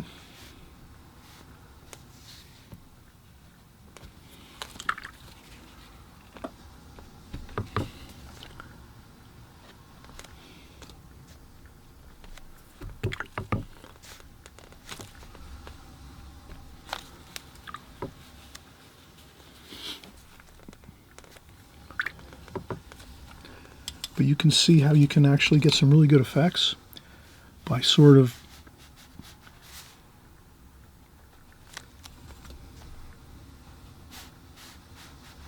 just by quickly getting in some features that you might think are going to look good with the architecture. Then maybe some more windows here.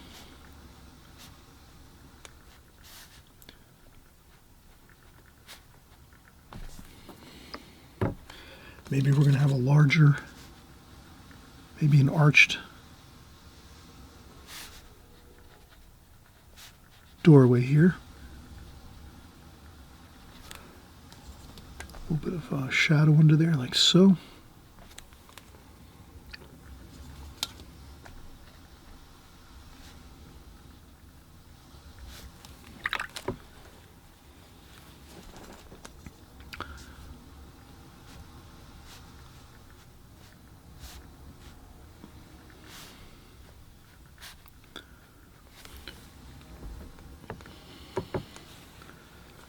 And that could be some water here. So that could be some balusters and walkways along the water. And this is the water down here. We'll just leave that be as it is. Maybe a little more dark, burnt umber, French ultramarine blue, burnt sienna. Okay, so we want to get some of those darks like we talked about. Try to get lots of darks, or actually try to get a few little spots of darks here and there. And then most of the painting is going to be the medium tones.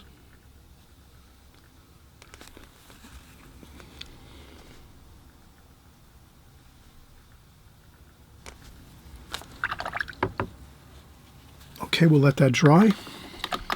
As we keep working, we're going to again work as we go across all these three. Here, blue,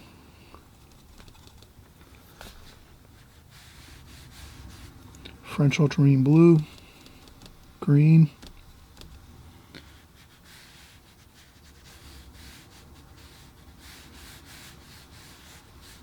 okay, feeling of water.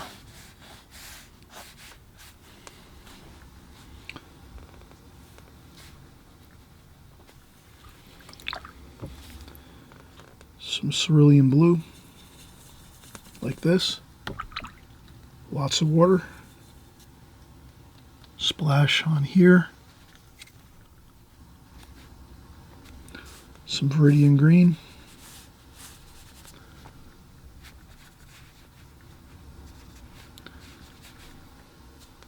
If I add viridian green here, I definitely want to add some up here and there.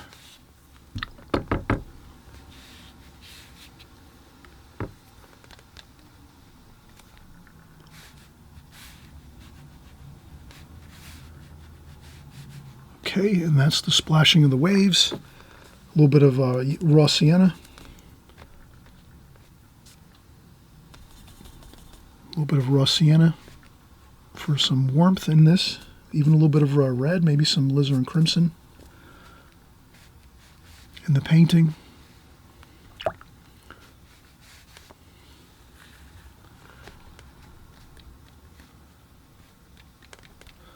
And there we go. We have some waves crashing in, splashing.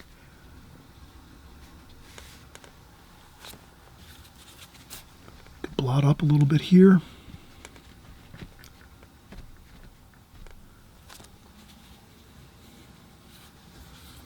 Looks good. All right, so you can kind of see how Liquid Frisket can really give you an advantage by saving some of your white paper so that you can go back in and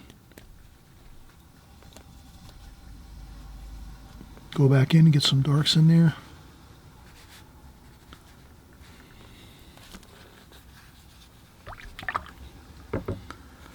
All right.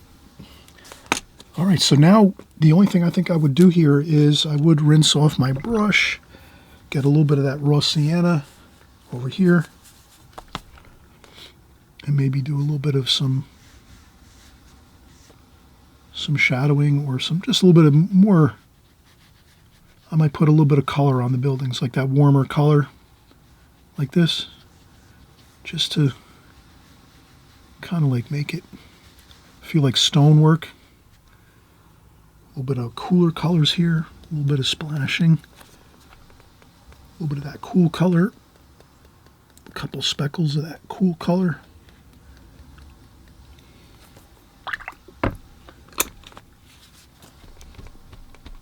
Blot lightly. Okay. Let's let this all dry and then we'll start our next 10 through 12. Be right back. And we are still working towards our 50 quick tips, methods, and techniques in watercolor. Let's keep going. We're going to actually do some splashing techniques right now, and this is going to be fun. It's going to go quick. So our next 3 are going to go really quick. Let's take a quick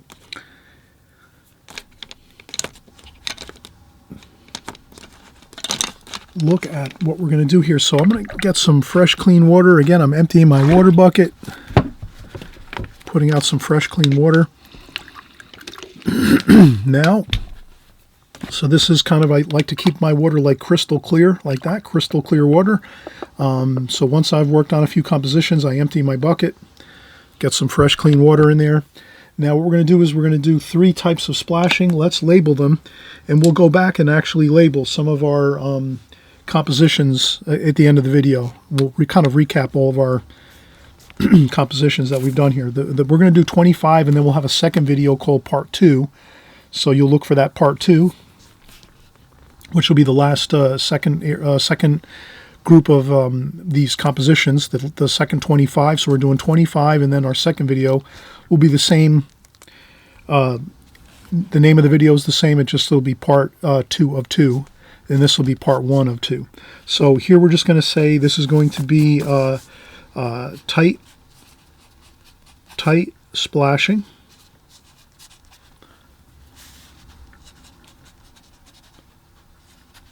And these are good to label if you're working on at home.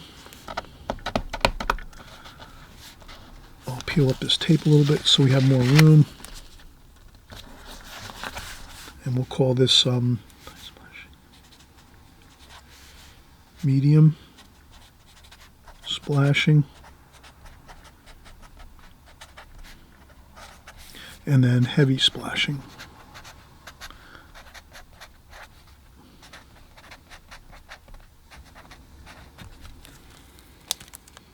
Okay, so now we're going to work on this technique of splashing.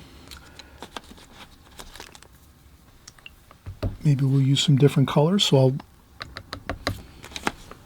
I'll use a smaller brush, pick up some water, put some water. So the wash, when you're splashing, usually your wash is going to look something like this when you mix it in your palette. It's going to be a little bit watery. It can't be too much just straight paint. It would have to be a touch watery, like that. That's a kind of a grayish color. And then we'll maybe do some blue over here. And then we'll do a little bit of red-orange over here, just so we have a mixture of some nice color variations. Okay, so now the tight splashing, what we're going to do is use a small brush, as you can see here.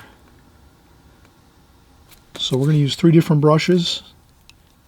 Heavy splashing is going to be our large brush, medium splashing, and tight splashing. So the tight splashing, you can see how much that is very fine. I rinse off my brush, maybe I get some more blue, like that. And then maybe some orange here too.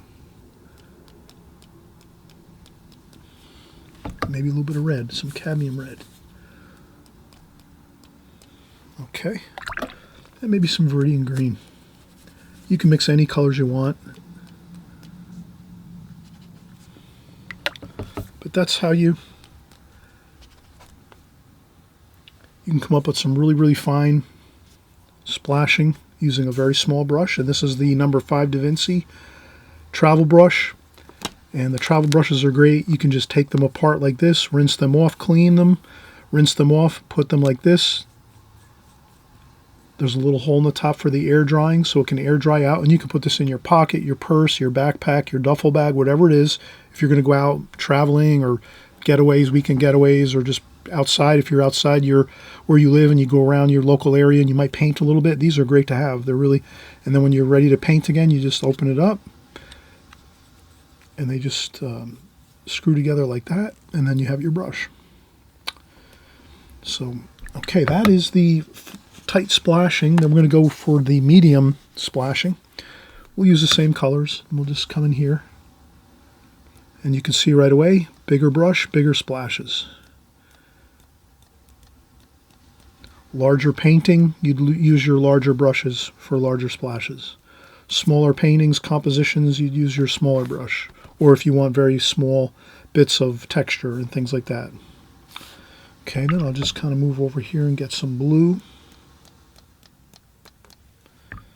Maybe some orange. Some red.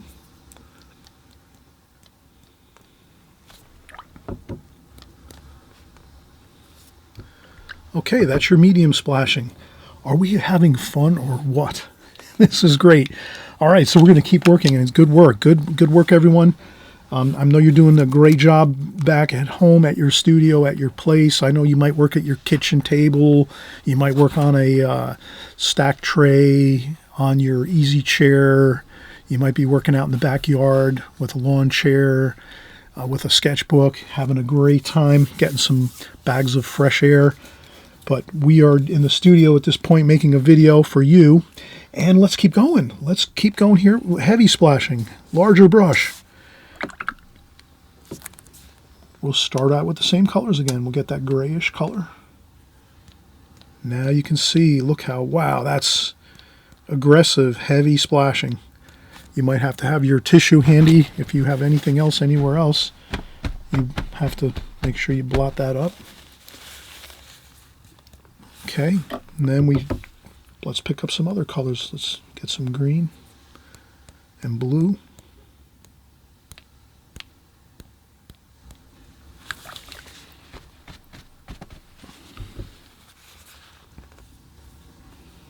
A little bit of red.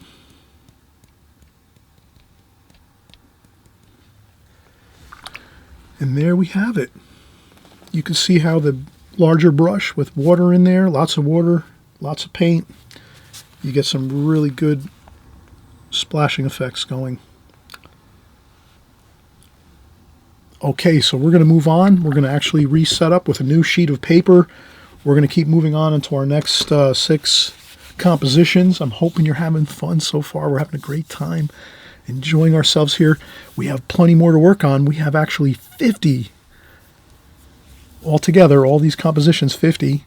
The best tips, methods, techniques, tricks in watercolor I know I'm going to give you here, and I'm hoping you're going to enjoy this tremendously. And let's come back. We'll start with another sheet of paper, and again I'll go over the setup of your sheet of paper next one more time quick. So I know some of you, sometimes you start your video, you're watching, something catches your attention, or you have to handle something at your place and you have to go do something, and then when you come back you might have missed something. So I'll interject this setup of our 6 section watercolor paper here. I'll do that one more time in this part 1 of 2. All right, be right back. Okay, so we're going to set up one more time just to reiterate how we set up our paper for our sections here, our 6 sections of our paper. Basically, we divide the paper in half this way, vertically like this. So measuring it out from the top to the middle of the paper here is 5.5 inches. So 5.5 inches is here. And we come over here 5.5 inches down. Like that. Then we just bring our ruler across. Like that. Then we go divide it 3 ways this way. The first third is 4.25 inches.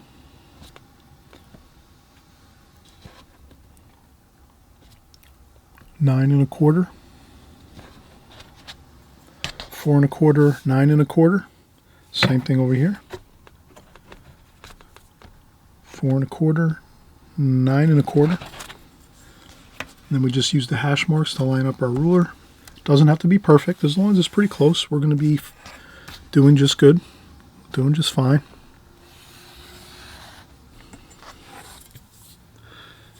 Okay.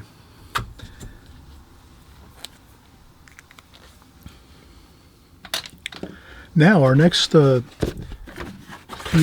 compositions, methods, techniques, tips, tricks, we're going to do just a little bit of finger painting for the next few. So let's number our sections too. Let's stick with our program here. This will be 13, 14, 15, 16, 17, 18. Okay, now let's say we want to make a foliage. We want to make it exciting, interesting.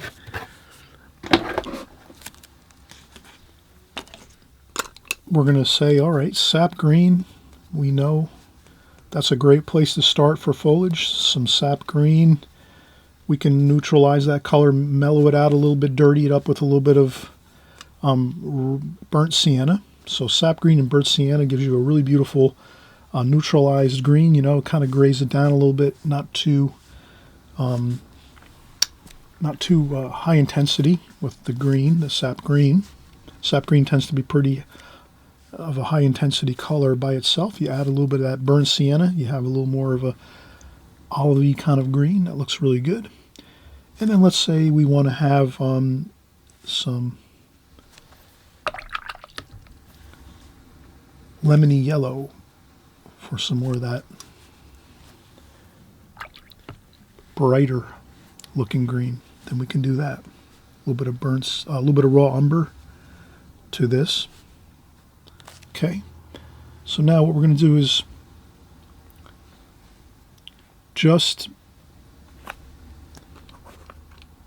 I'm going to make a quick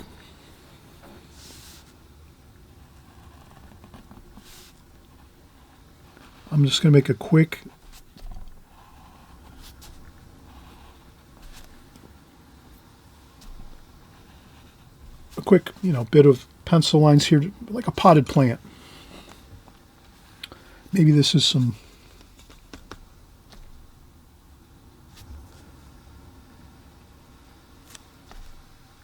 use some of that clay orange kind of look, like this. And then maybe a little bit of burnt umber in there. Make it a little darker over here.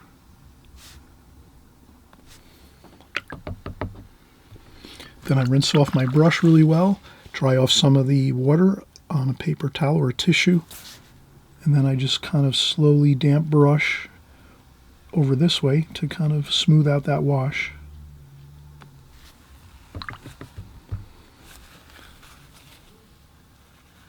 And then we'll just make a quick note on our paper that the light is coming from this direction.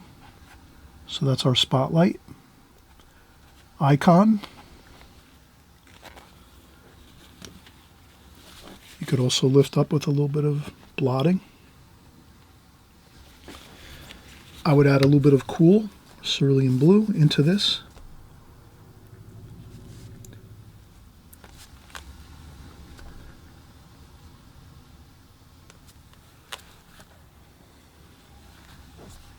Maybe a little bit of French ultramarine blue here. Okay. Now we're going to talk about just doing a little bit of finger painting with our washes. I splash on a little bit of that green like this. And then we can do some finger painting. A little bit of finger blotting. Pick up a little more sap green, raw umber.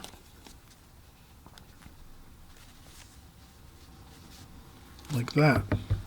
Then we take a little bit of that vibrant, really lemony yellow.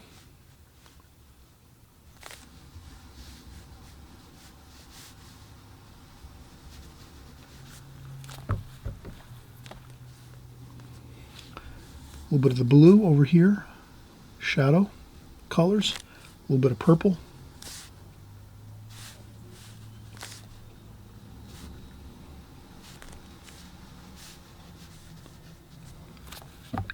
And there we go. You can use some finger tapping and finger painting to make more textures in your paintings. And that's how we would do it if we were just working on maybe a quick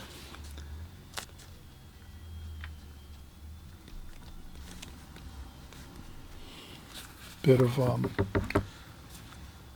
composition like this. Now,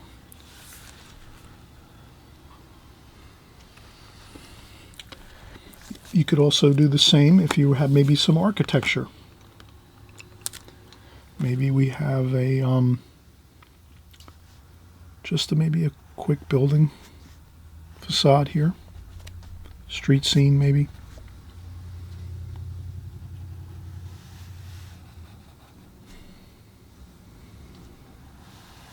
Maybe we have a building here. We have a door here, a couple of windows. So I'm just doing a very simple street scene, maybe with just a small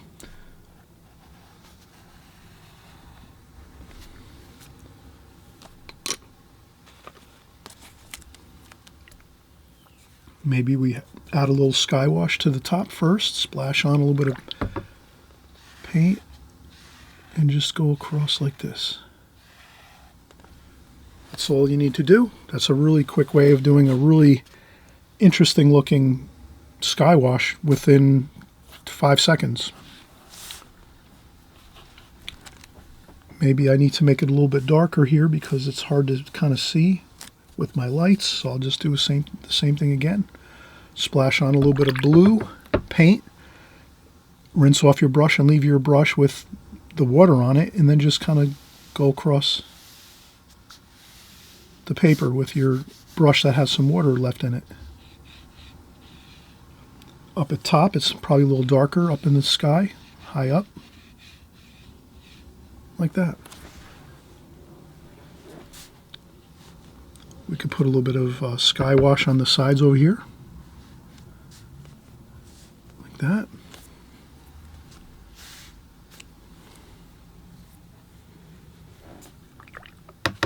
Okay, some brown, burnt umber mixed in here. Some pavement kind of a color there. Just a quick rendition of what we're trying to do here.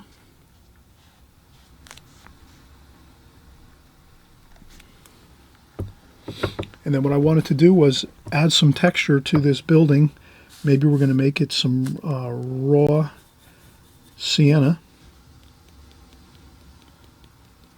We're going to make it like a stone building.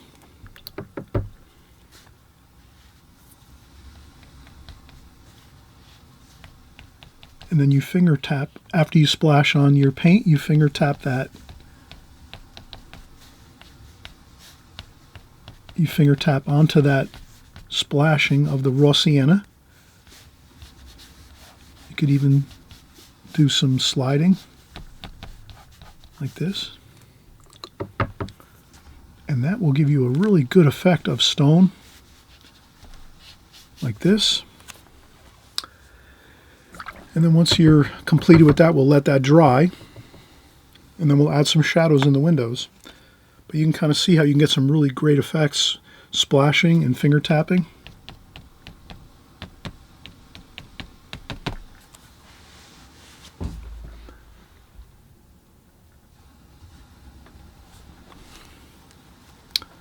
Okay, what I'm going to do next is take a quick break, and I'll just do some blow drying. I'll blow dry off this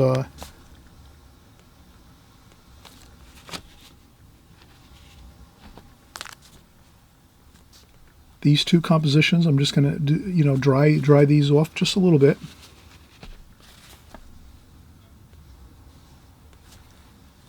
Maybe I'll make a shadow over here.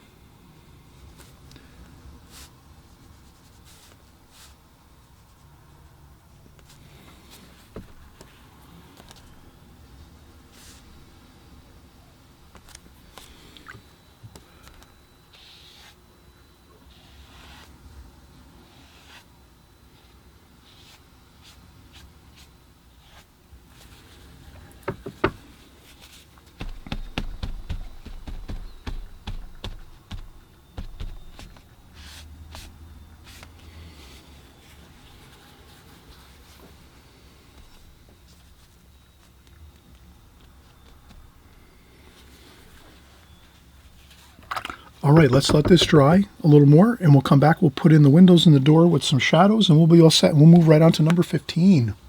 That's going to be we're going to use the Hake brush, which I think some of you are familiar with. Some of you, if you're brand new, you might not know about this brush, but it's a great brush.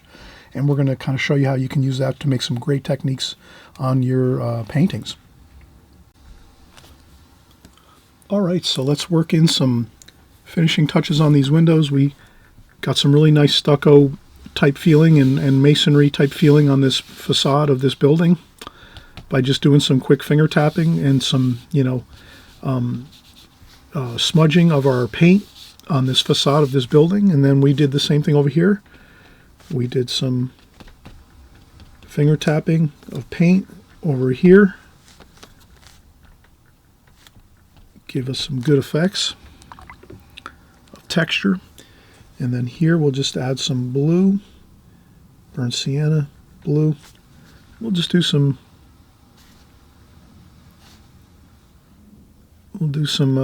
shadowing like this under here too as well. Maybe we'll add some purple to that. Some ultramarine violet.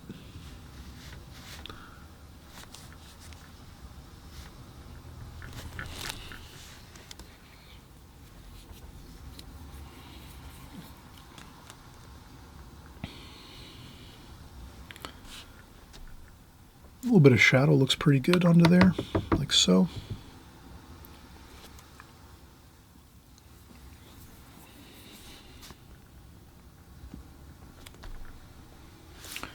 And maybe angle it this way just a little bit.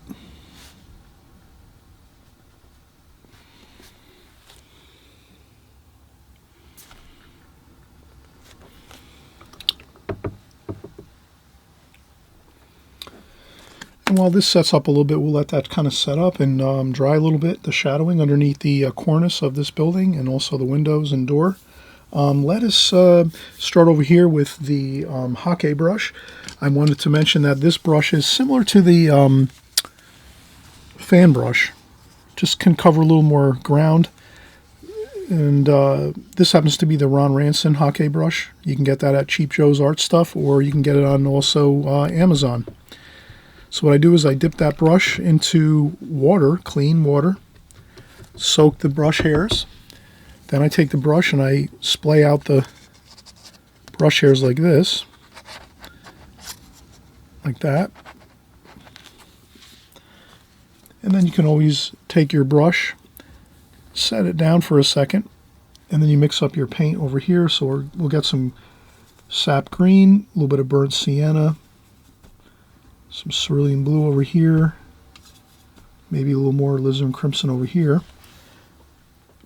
And basically we're just going to showcase the Hake brush and how really beautiful this brush can be for doing foreground, weeds, grasses, landscape painting, maybe even in a street scene. You might have some foliage you want to put in, some grasses, weeds, things like that.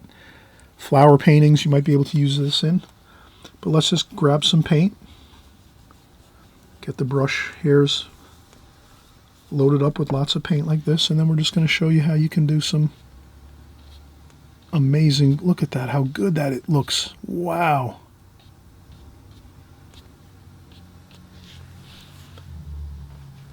So just with a few flicks of the brushes like this, I'll put some more burnt sienna. We'll make a dark here, a little more green, maybe some Verdian green. We'll get some Verdian green in here. A couple of darks, and then what I would do is I would just make sure now sometimes you might have to get your hands, you might just want to take a paper towel and just do it like this, kind of get the brush hairs like looking like this, and then do the same thing.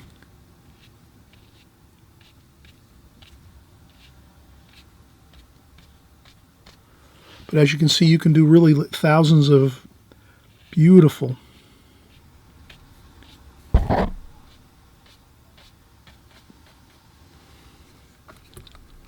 grasses and weeds and things in a few brush strokes. Literally 10, 20 seconds, we just created thousands of beautiful weeds and grasses. So you can see how valuable this brush is, the Hake brush, in this technique and method. If you're working in a landscape or something like that, especially a large painting, maybe you're using a full sheet of paper, like a 20 by 30 inch composition or painting, and then you can always go in and we'll just do a quick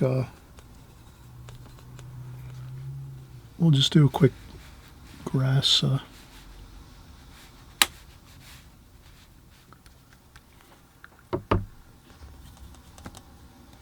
You do some splashing with that too. Okay. We have some shadowing over here. We'll do some more green here. Burnt umber, sap green. Do some darker darks there. Then we might take our needlepoint brush again. Here. Perfect place to use a needlepoint brush to get some really beautiful, so we'll use burnt umber, French ultramarine blue, sap green. Load the brush up, plenty. Hold the brush straight up overhead like this. So you're holding the brush high up like this. On the handle, straight up like this, and then you just basically just flow on some nice larger, taller weeds here to start building out a little bit more of a interesting story with some of the weeds and grasses and things.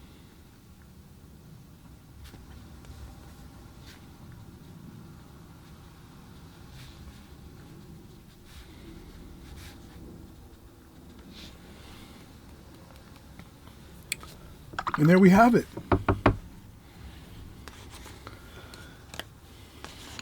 All right, so what we're going to do is take another break.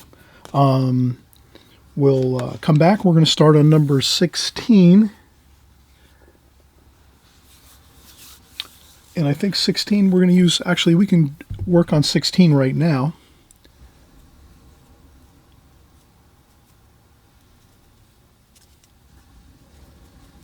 We'll use the Hake brush again. And we'll use more of a golden color. So this might be more along the shore. Along the shore you might have some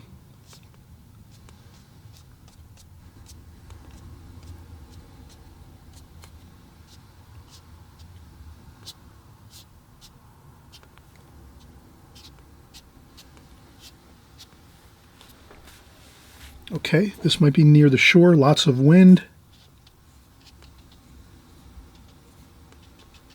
You can get some great textures and all kinds of interesting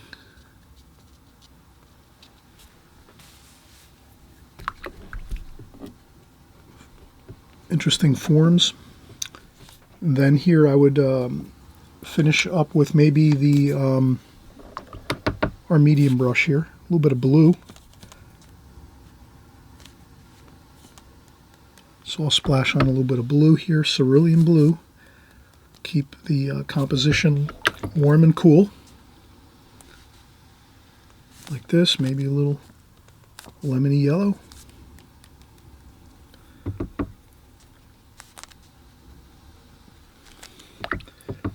Then maybe we have that sand color. So we have some sand down here. A little bit of purple for some shadow in here. And of course a little bit of shadow in here too. And then some shadows this way.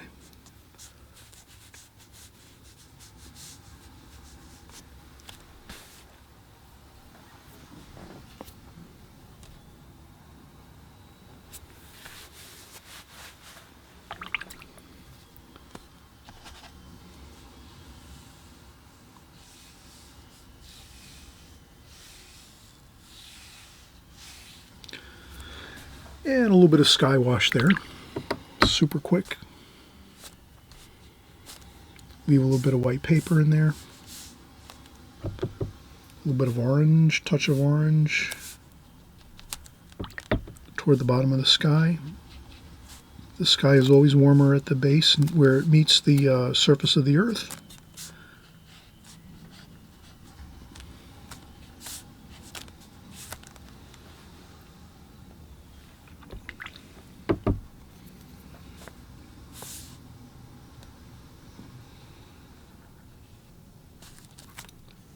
A little bit of water there.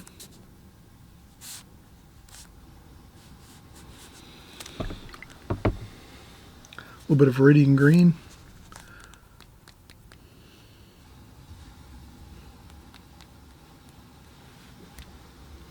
A couple of splashes. Tissue. Blot up if you don't think the splashes were perfect or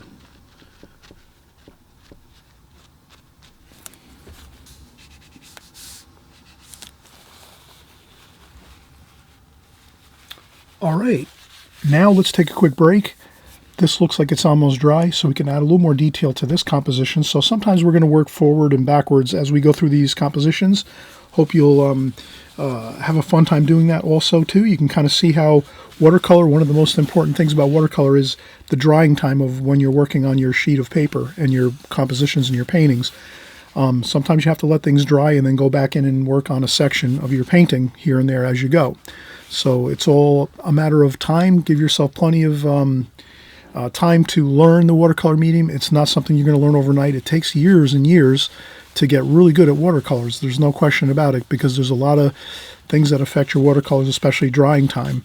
If you're outside, outdoors, your painting might be where you put one brush stroke of paint on your paper and it dries instantly because it's so hot out.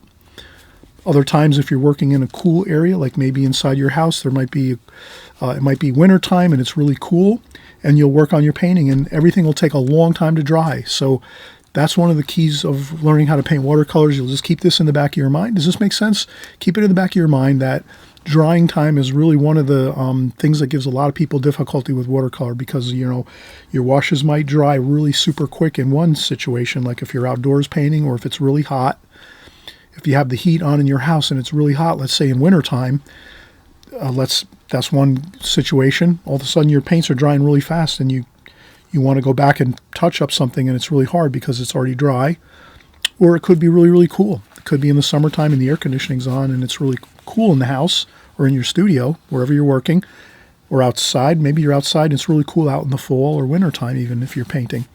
So all these type of things. Temperature is a really big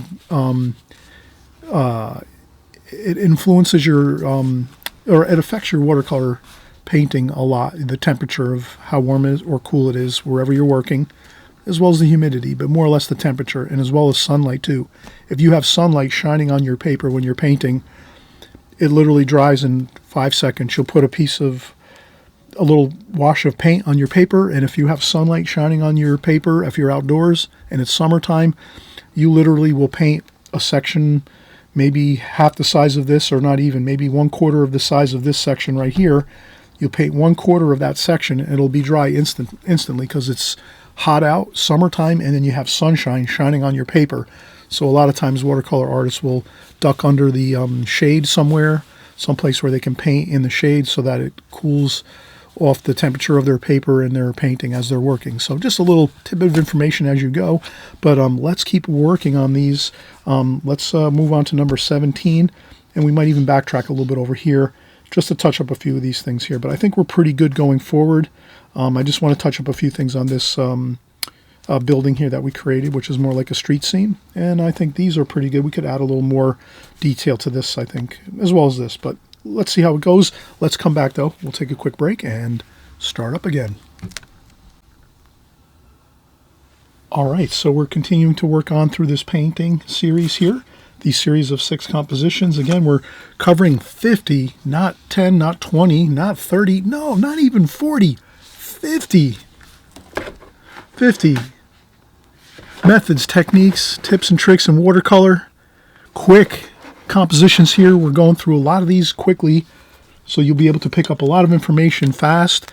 You can always come back to the video again, go through it, peruse through it as much as you'd like. I'm hoping you're considering subscribing to my channel down below on the right hand side. So as well as doing these type of videos where I might put a lot of small compositions together, and we do like a sort of like a quick hurry up offense, so to speak, and get a lot of stuff done quickly with compositions and techniques and methods and things like that in watercolor.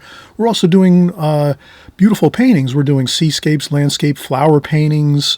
We're doing portrait paintings, figure paintings. We're doing everything that your favorite subject matter in watercolor. We're always covering that week after week, month after month, and year after year on this channel. And that's why I say, please consider subscribing. This way you don't miss a thing. Once you subscribe and you hit that subscribe button, all it does is just YouTube will alert you when our new videos come out. And that's it. That's really all that is. So let's continue on here. We're going to just do a few more details to a few of the compositions as we go here. So I'll go with some sap green and burnt umber here and some burnt sienna, a little bit of French ultramarine blue, so just a little bit of a good dark here, and we'll just make a couple details on this here. So a couple, just a few stems, just like that. Add a few of those in there. Same thing here, maybe a little bit of a darker. Add a little more French ultramarine blue if you want, just to get a couple of darker.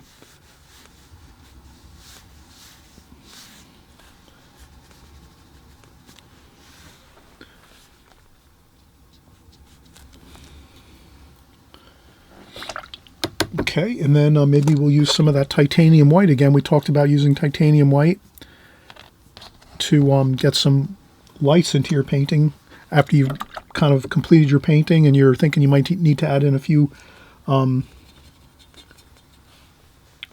this here. I might just add in a little bit of shadow under here, under the cornice of the top of this building, like that.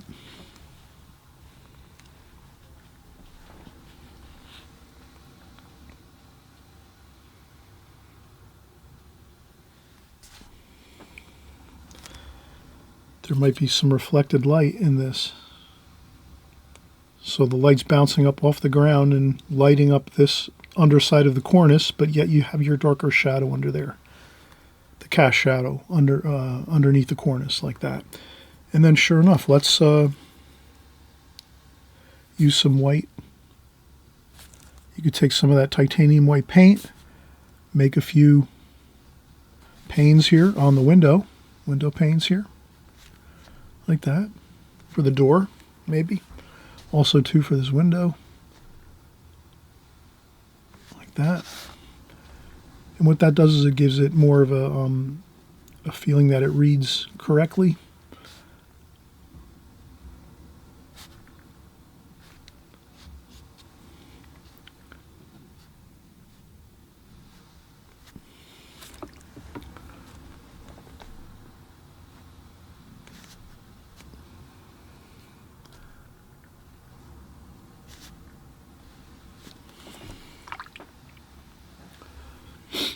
And then maybe we have a little bit of shadow here.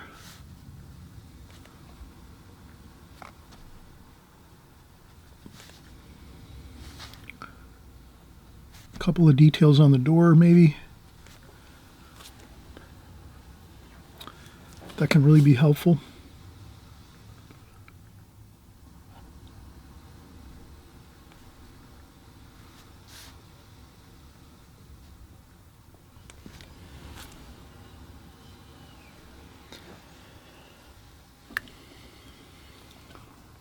Maybe there's a shadow under here for the building.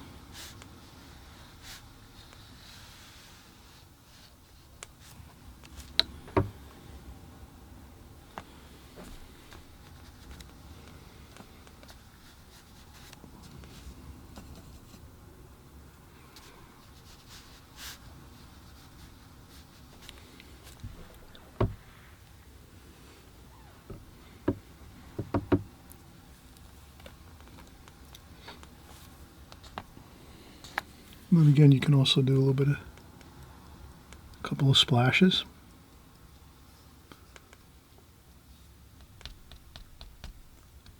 And then you finger tap on those splashes, and that gives you that really nice kind of stone, stucco, mortar kind of feel to the facade. And then you could also add in a couple more details. You can even use our French ultramarine blue, burnt umber, burnt sienna for your darkest darks that you can make with your palette. So if you're using my palette here, and incidentally, if you ever wanted to, you can just type in Chris Petri palette into YouTube, and you'll find that I have a lot of videos on palettes, probably 10 or 15 videos on all my palettes I use and all the colors that I use. And I'll always kind of really mention that if you want to make your darkest dark color selections, you're always going to go with your burnt sienna, burnt umber, and French ultramarine blue. That gets you your darkest darks. And so here you can make an impactful, really nice looking light. So I'm going to have a light fixture here, like this. And then here we're just going to paint half the light fixture, in essence, because the light is coming from this way across the picture. And again, we always try to put our light insignia, our light icon up here at the right, wherever you want to make your light coming from, the light source. But we can just put our light up there saying the light's coming from this direction, pretty much. And then we can make our light fixture like this at the doorway. And then we could even put a little shadow on there where the light fixture is, so we can take some purple like that and kind of put a light shadow there like that.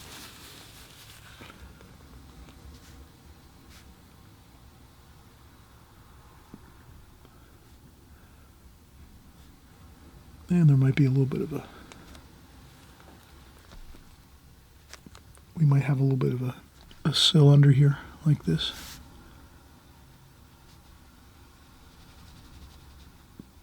Like that.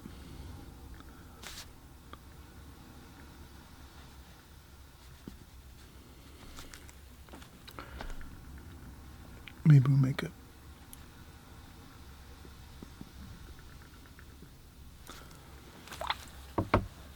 So you can get into some details if you want.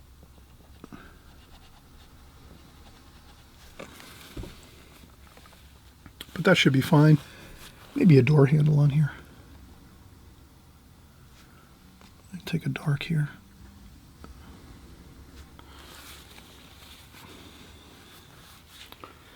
Okay, so we're going to keep working over here. The next thing we have 17.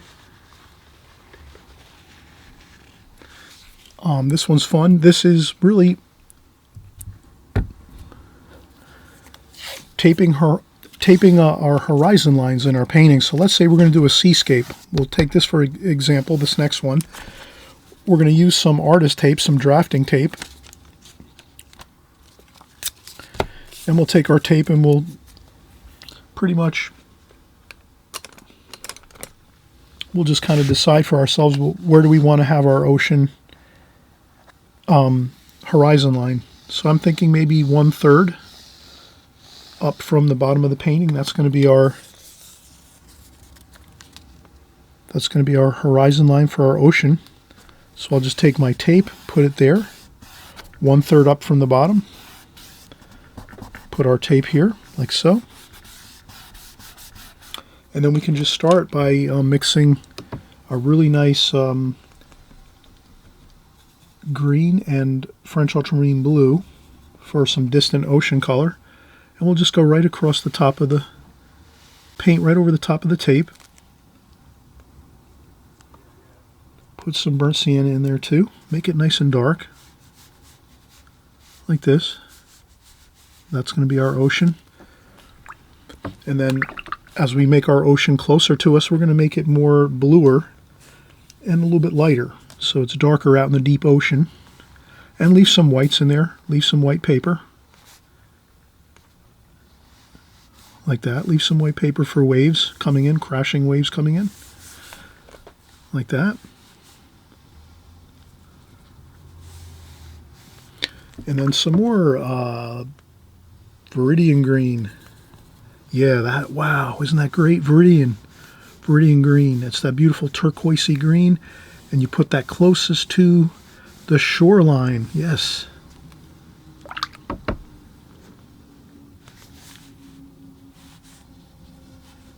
And you're having fun the whole time, right? Good work. Good work. Everyone's doing beautiful work on these because these are fun. You can't go wrong doing these compositions, right? You're just having fun the whole time. There's no pressure.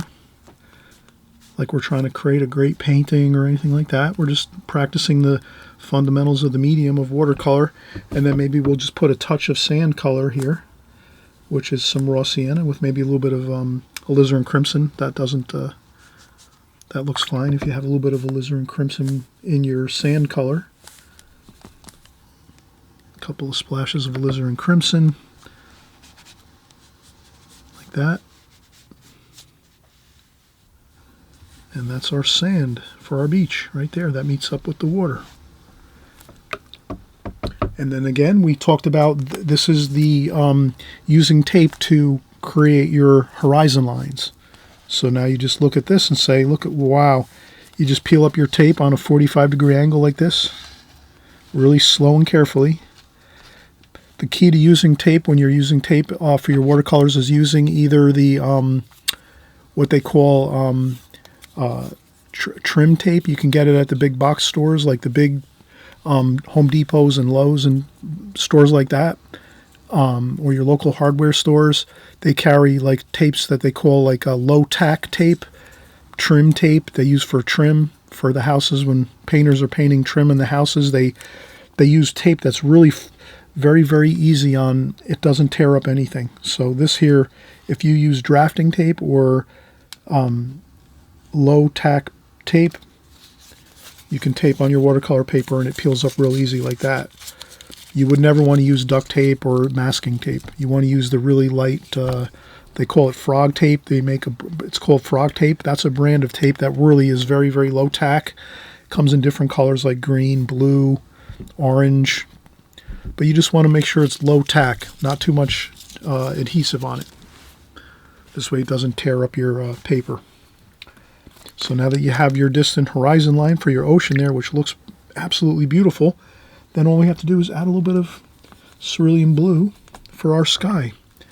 And again, what better way to make a sky? Let's even go with our large brush here. So let's use our really large number 12 travel brush.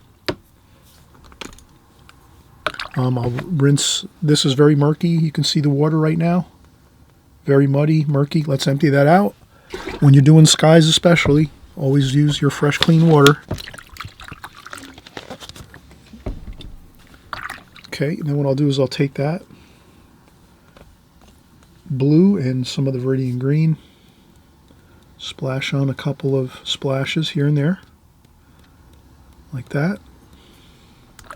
Rinse off the brush, and then maybe a little bit of this too. And if it goes anywhere else, no problem, blot it up.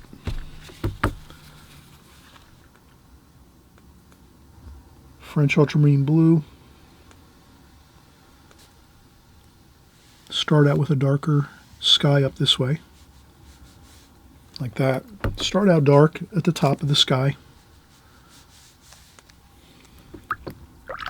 Rinse off your brush, leave lots of water on there, and then just drag it across like this.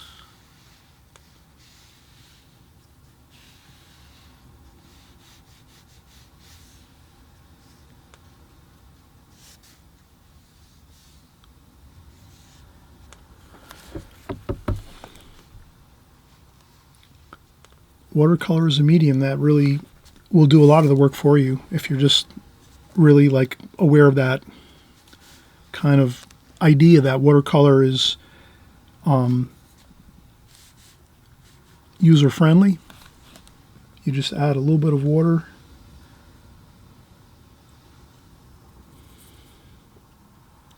a couple of dabs of paint like this, a little bit of orange. Rinse off the brush, dry off a little bit of the water, and you just take your brush and go right across the page. A couple of times back and forth.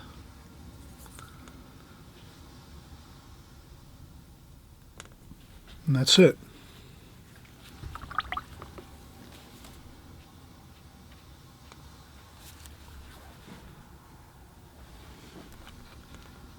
Somehow we had some lemon yellow on our paper. That's fine. You could always try, if you want to wet that area and scrub around a little bit on it. And you can see that I was able to lift that up a little bit. that bit of color, and then right across.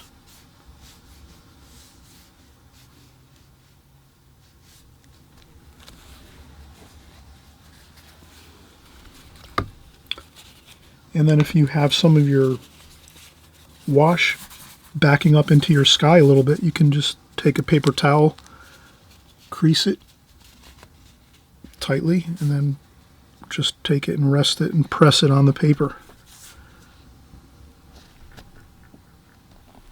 Like that. Ideally, you'd want to let this dry a little more. And also, too, we'll show you in another, let's do it on the next. Once we'll take a quick break, and when we start on this next composition, we're going to show you how you can avoid having your ocean colors back up into your sky and start to infiltrate into your sky washes, because that's a big problem that a lot of, that happened to me all the time when I first started watercolor. I couldn't figure out how am I going to get around the fact that some of my washes keep backing up into other washes and blooming and blossoming and kind of infiltrating into other areas and kind of making a mess of things. On this next one, we're going to show you how you can avoid that, because you can see if you're looking closely at this, you'll see there's a little bit of color from that ocean going back up into the sky, and that's what we wanted to avoid. That's why we even taped this, and that's why we're even kind of calling this like taping our horizon lines with tape, because we want to sort of get a really nice crisp line of the ocean and not have it be affected with a lot of, you know, blurry looking lines. We wanted to have a nice crisp line going across. We accomplished it and it looks good, but we could have, you know, it should have come out a little better. I just didn't think to add that quick little bit of damp line across the top, and we'll do that on the next one. Okay, so we'll be right back. We'll show you how to even avoid that little bit of infiltration of darker wash going up into your sky wash. Okay, we'll do that next. All right, we're moving along here, and we were just kind of talking together here and contemplating this situation where sometimes we'll put down a wash, like let's say this dark ocean horizon line here, beautiful, rich, dark greens and blues on this horizon line. We taped it off. We got a perfect level line across our painting for our ocean, and the next thing you know, we started painting our sky washes up above, and then as we were meeting up with our ocean, those two sort of blended together, and next thing you know, we had darker ocean colors backing up into our light sky wash. We didn't want that to happen, and the reason it did happen is because we skipped one step. So we're going to show you the next step of how to correct this situation from happening if you do want to get a nice crisp line for your horizon line, whether it's a seascape, landscape, city scene, whatever it is. So let's do the same thing here. Let's we'll come across, we'll keep the line the same here as we had here, so we'll keep that simple. We'll take our drafting tape, we'll go across one more time with our tape. We'll do the same kind of idea. We'll tape above the line so that we can paint the bottom part of the painting. So we put the tape up top and we paint the bottom here, this area, just like we did the ocean. And again, we're talking about using drafting tape, very, very low tack tape. You wouldn't want to use masking tape. You wouldn't want to use duct tape. Scotch tape might work. If you have some Scotch tape, the really nice magic tape. Magic tape, when you use Scotch tape like this, it's called magic tape. It's really, really light tack. So you could put it down and lift it up and it's not going to tear the paper at all. So you could use that too as well if you want to in your paintings and in your compositions. That works fine. So again, we're kind of just thinking about, let's do a landscape.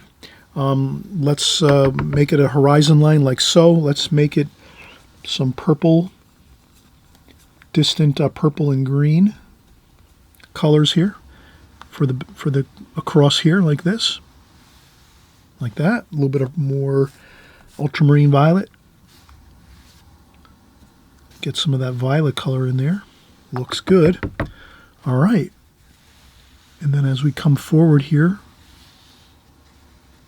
we'll start to make that color a little greener, like that, as we come across here. And then as we get closer to the foreground, we're going to have our lighter, brighter colors like this, like that.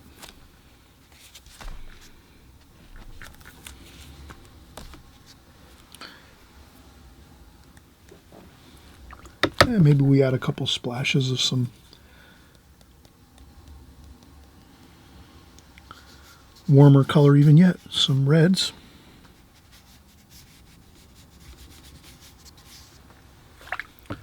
All right, so this is the beginning of our landscape colors. And now, like we said before, we wanted to separate, and simple enough, lifting up this tape carefully, nice and slow. Then we have it. We have our distant horizon line, nice and straight, perfect, the way we wanted it. And then maybe next we're going to create some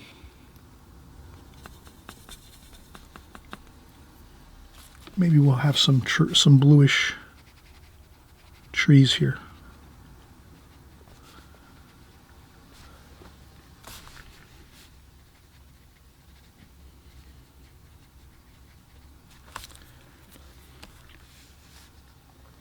Maybe we'll have this one a little darker. We'll make a little bit of a darker green. We'll have some green, a little bit of cobalt blue, sap green, viridian green, a little bit of burnt sienna. Okay, so this tree might be a little bit darker, like this. We're doing some tree shapes, some circular, like this.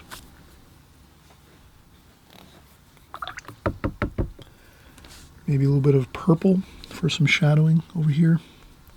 Maybe the light's coming from this direction.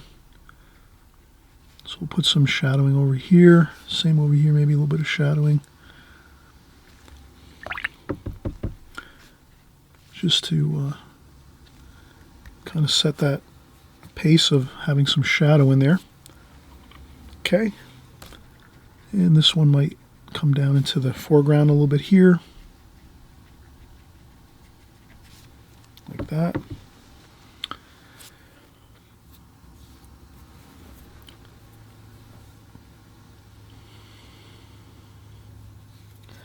And now we're going to talk about how we can keep the distant colors from infiltrating that beautiful horizon line we created. So you would take your brush, a smaller brush like this, dry off a little bit of water. So rinse off your brush, you dry off a little bit of water. Does that make sense? So you want a damp brush, not a flooding wet brush. And then you just take your brush and you paint a little bit above that line to make a damp line across just above that line we painted earlier. So you don't want to touch it. You want to stay just above it and leave a little space. And you do the same thing over here. You do a damp brush stroke right above that dark line that we painted across the horizon line, like that. Now what happens is when we paint some sky wash behind here, you're going to notice that it won't infiltrate into that horizon line we just created. Let's try it out. Maybe we'll make some mountains here. Maybe we'll make some cool blue mountains.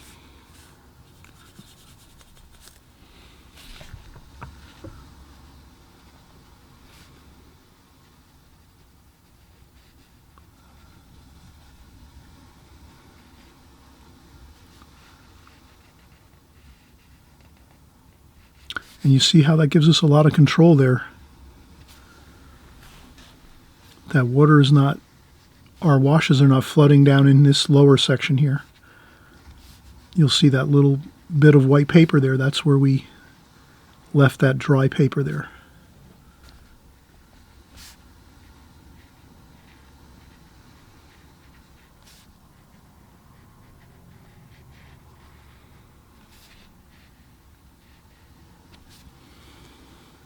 And that's how we do it.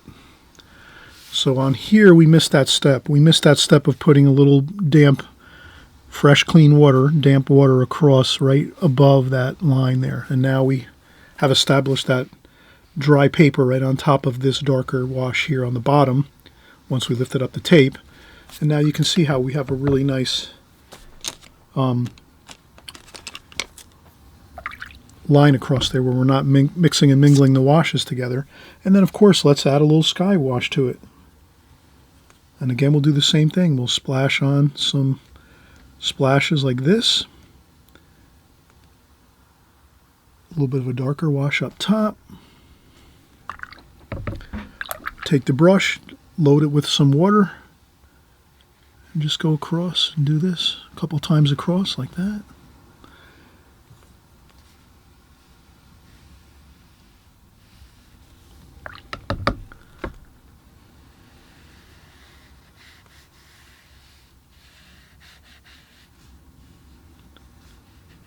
Tends to work good if you do it really quickly, like splash right away and then go right across. And this way those splashes don't remain on the paper. But that looks pretty good. And we have a nice sky going there. Simple. A little bit of orange down here along the mountains.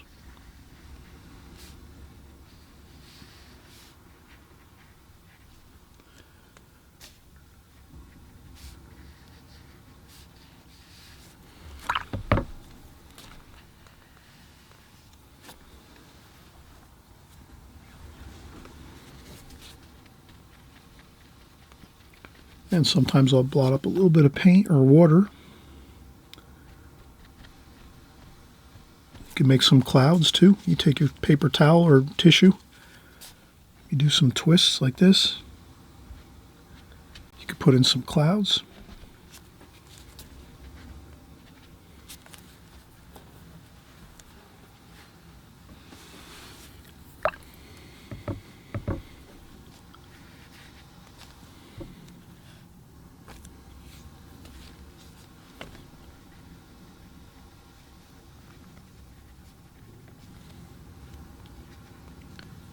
And then if you want, you can get a little more green.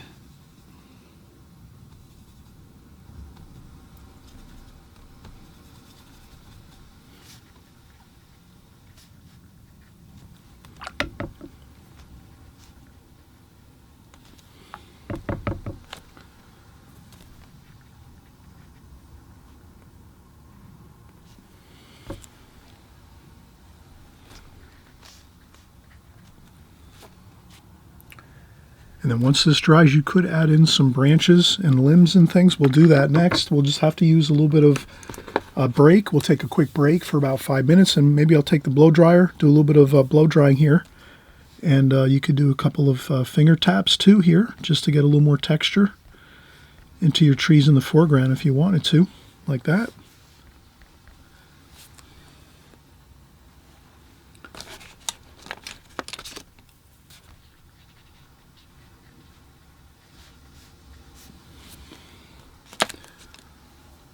So let's do that. Let's take a quick break. I will take a paper towel maybe one time again here, fold it up.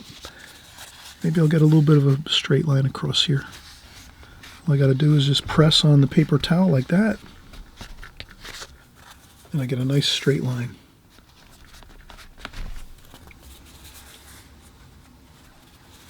Okay, so I'm going to bring out the blow dryer and blow dry this off a little bit, and then we can add a few details. Alright, so I'll take some burnt umber, a little bit of that green mixed in with the burnt umber here, a little bit of French ultramarine blue, green, a little bit of cerulean blue maybe.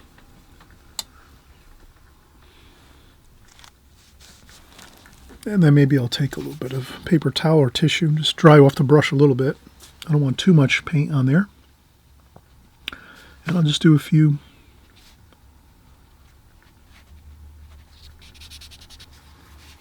we could just get a couple of branches in here. Just a couple indications of some branches like this.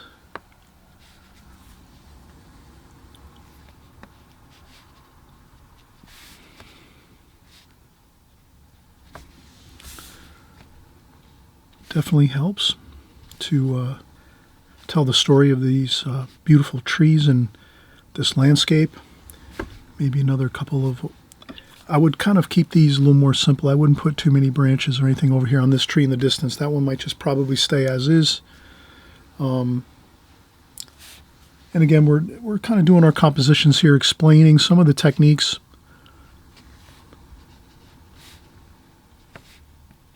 So you don't have to worry about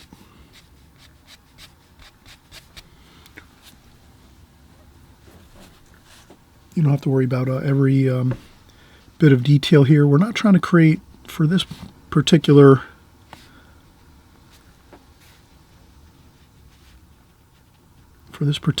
painting. We're not really trying to paint a wonderful finished painting. We're trying to do composition and explain some of the techniques that are going on here, and you can kind of see. We'll take some shadowing, maybe some purple shadowing here. This could be some shadowing under the trees.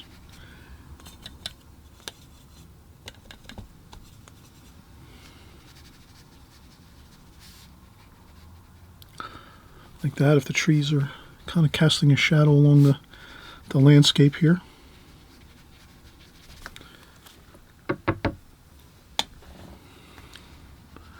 And the mountains too. Maybe the mountains are casting a shadow.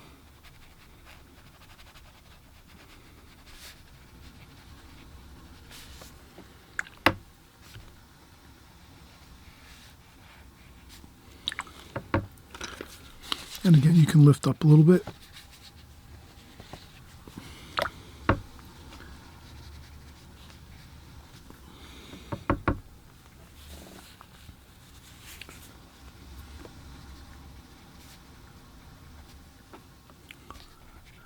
And a little more shadow over here on this side. And over here too as well.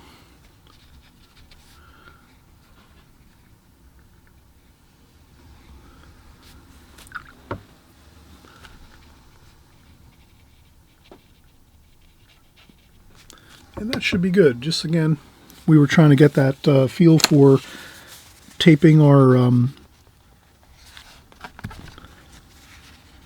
horizon line so that it doesn't infiltrate into our mountains or our sky wash.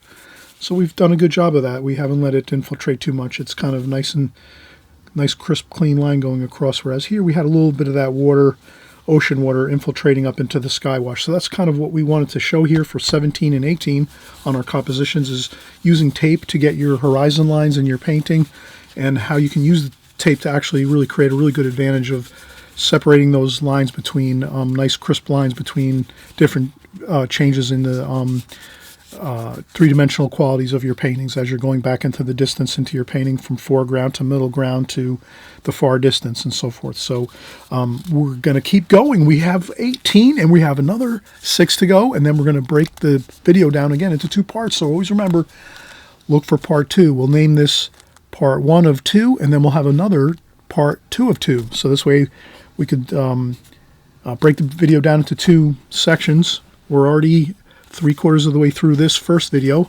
We have 6 more to go. Let's get busy on those. Just going to take a quick break and we'll be right back.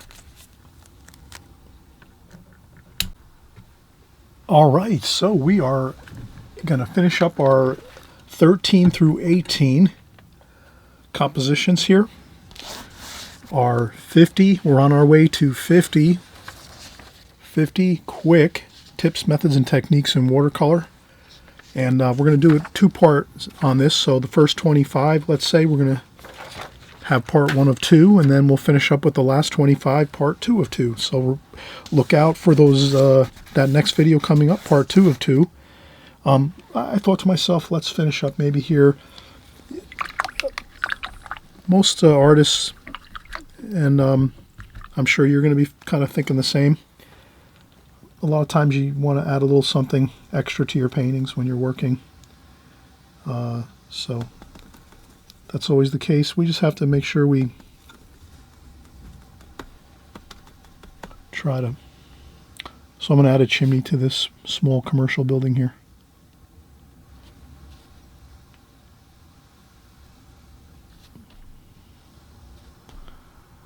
Like that.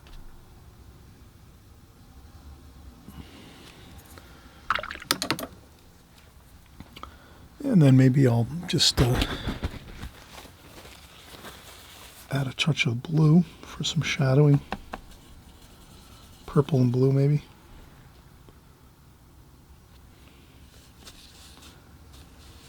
Purple, blue, brown.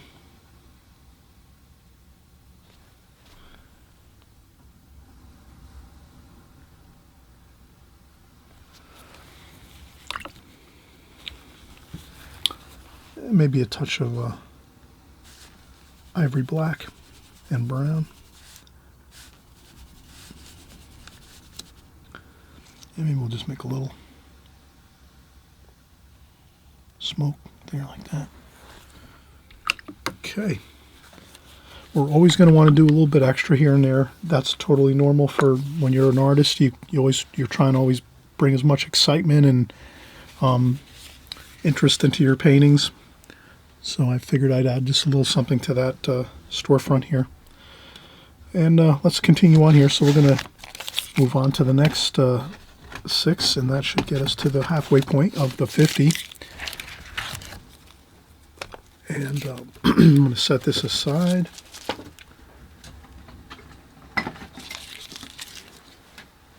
And then this is kind of a quicker way to, if you make, let's try this.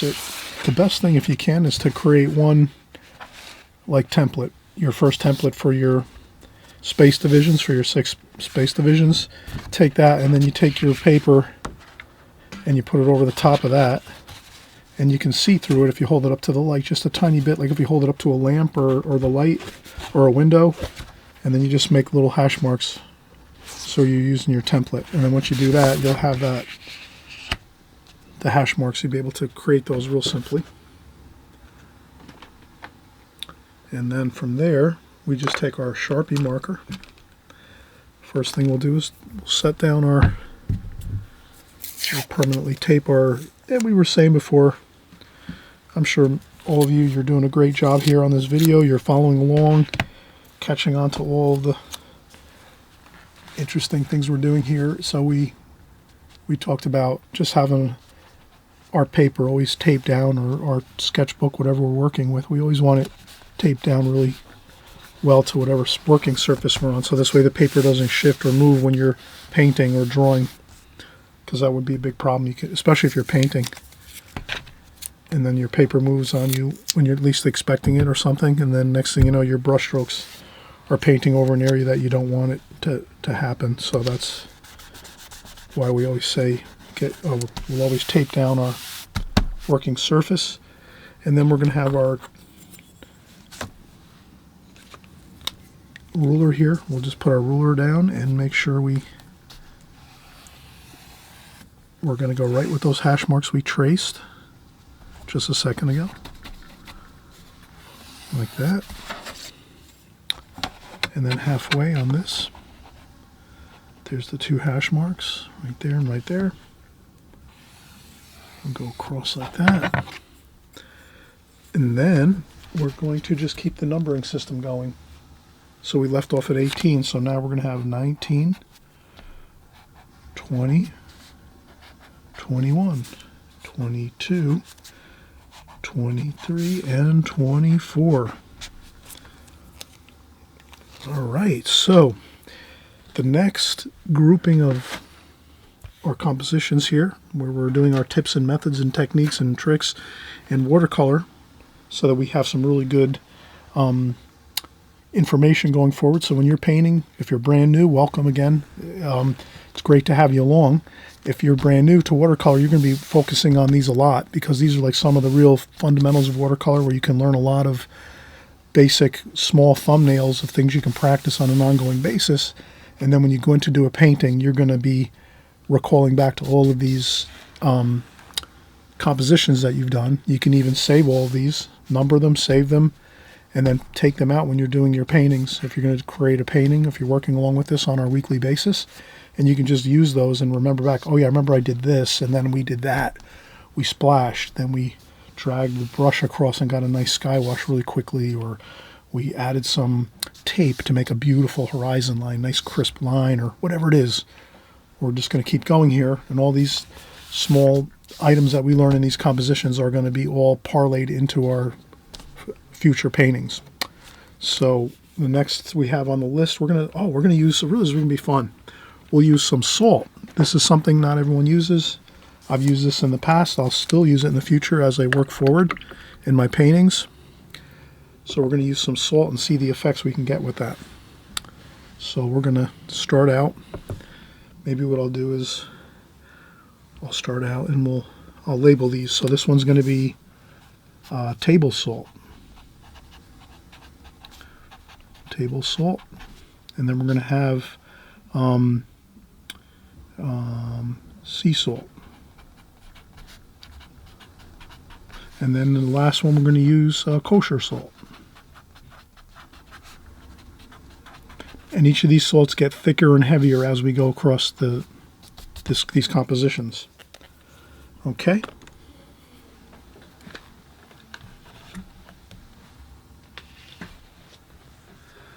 So the first one we'll do is the table salt. This is regular, good old table salt that you might find in any salt shaker, anywhere you might go, a diner, a restaurant, your house. Everyone has this. We'll use this first. And then let's pretend we're just going to do a wash of maybe a sky wash. So we'll do a simple sky wash. And what I'll do is I'll clean up the palette just a little bit. I like to do that.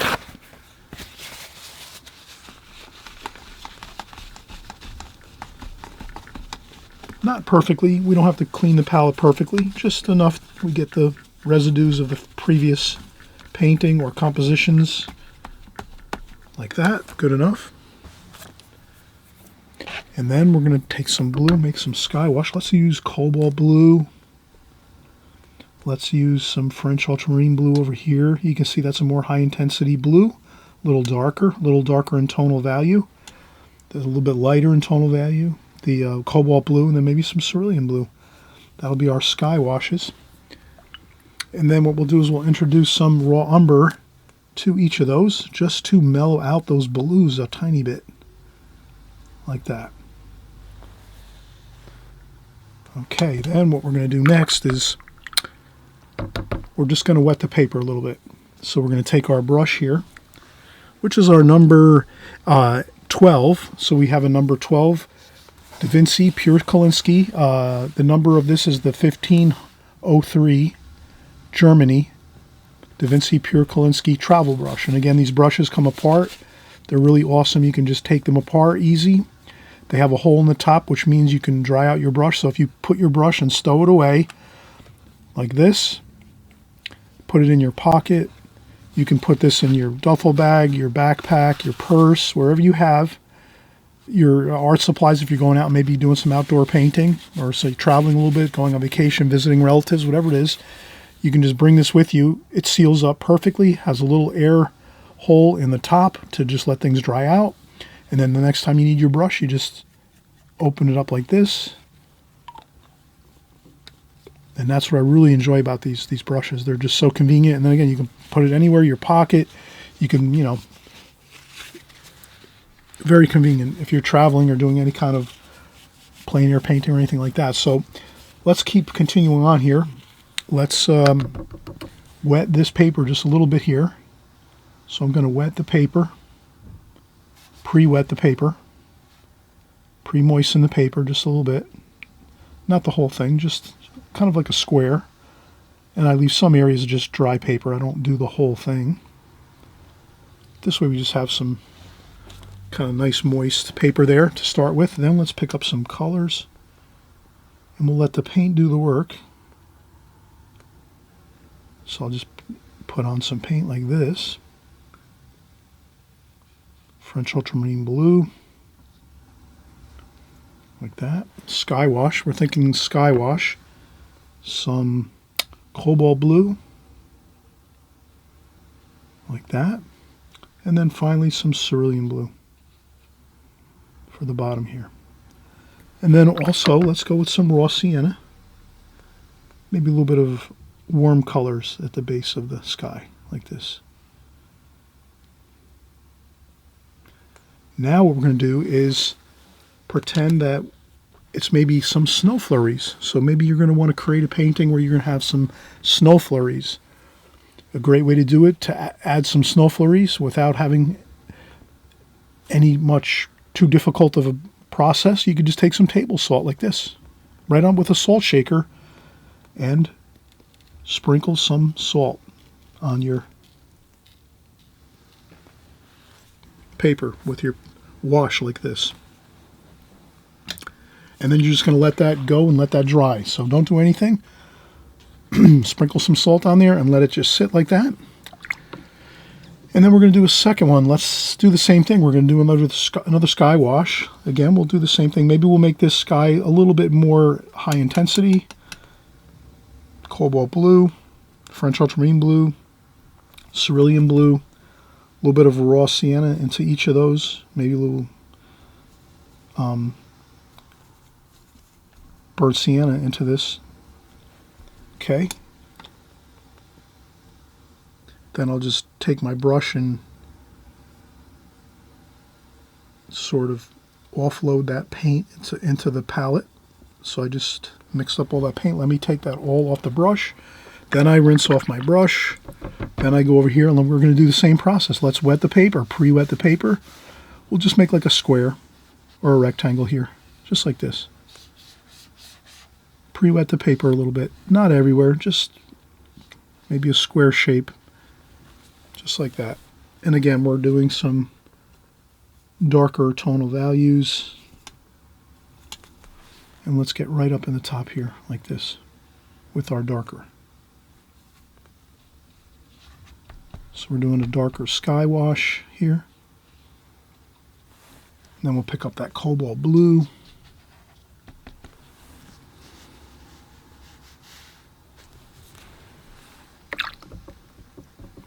And then some of the cerulean blue down here.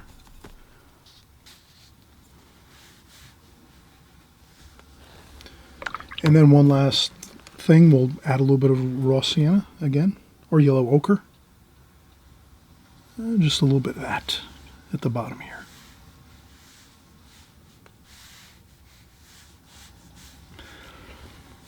Okay, and then next thing we're going to do is I'm going to go with some sea salt here. It's got that pink color.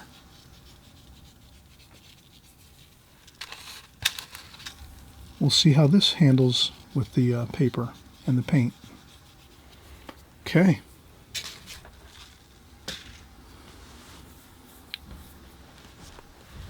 All right, next thing, maybe we'll make an evening sky wash. So let's make again, we'll wet the paper, pre-wet the paper.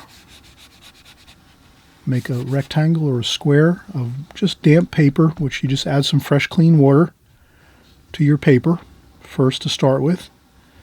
Okay, and then let's mix up some really dark darks. Let's go with French ultramarine blue, burnt sienna, nice dark rich blue, burnt sienna.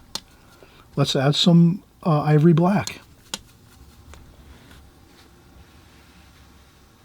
And that could be a nighttime sky that we're going to create for our painting. So if you might want to paint a dark night scene. There we have it.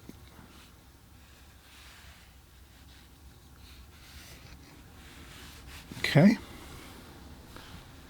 Maybe we go in with a little more black, like this, a little thicker black, and we'll just get the top of the sky a little darker.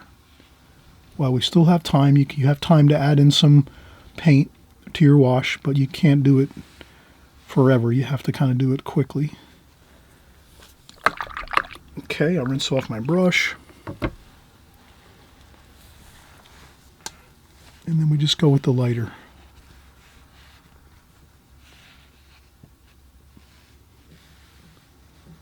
The lighter bit of wash down here, so it doesn't have to be as dark. It's darker up top. And we're going to do the same thing. We're going to apply some kosher salt now. So this is the rock. It's almost like rock salt. It's very, you can see that?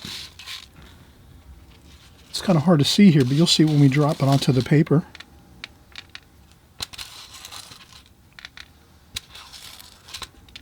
Hopefully we'll get a little bit of some effect with this. I'm trying to do some rock salt here.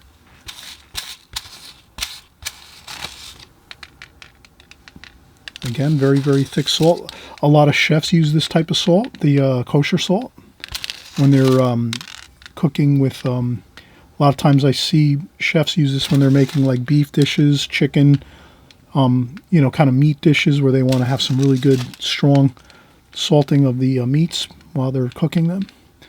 putting them into a roast, or maybe barbecuing them on a grill, and they put some of that sea salt in there. And what happens is the salt actually absorbs the watercolor paint and color and water, and it'll give us effect of like some maybe flurries. We'll see how that works.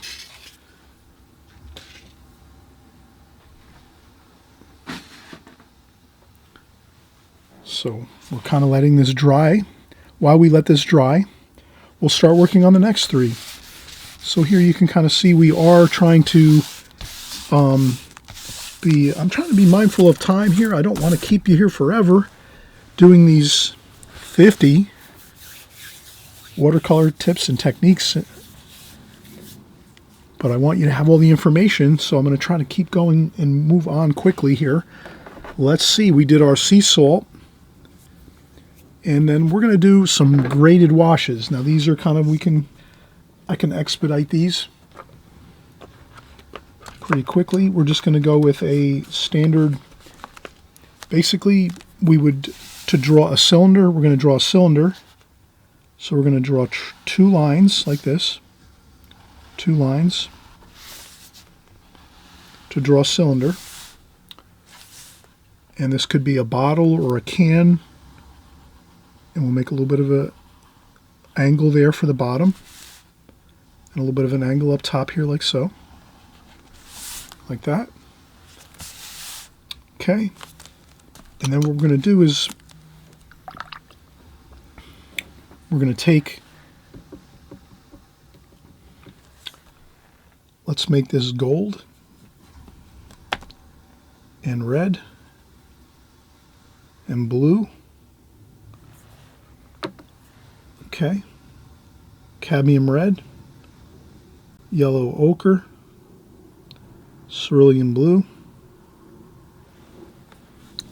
We'll use these 3 colors to have some really nice modulation of color. I'll pick up all 3 colors like this,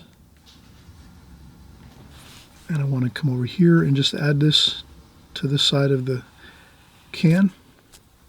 Go back in, get some more straight color like this. I want to go right in and get my shadow underneath like this. Then I want to rinse off my brush with a tissue, dry off some of the water, and then start smoothing out that wash going this way. Carefully, like that. Maybe a little more blue over here. A little bit darker over on this side. Quickly, I go in this quickly over here on this left side. A little bit of the darker darks over here. That.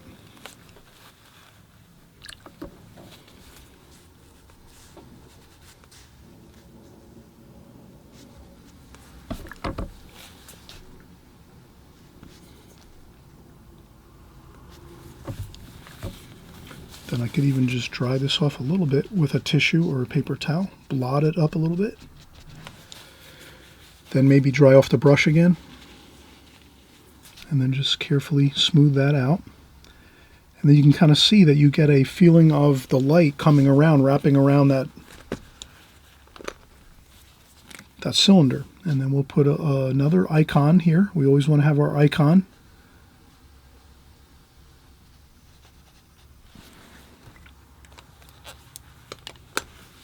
That's the light coming from this direction, shining on this cylinder.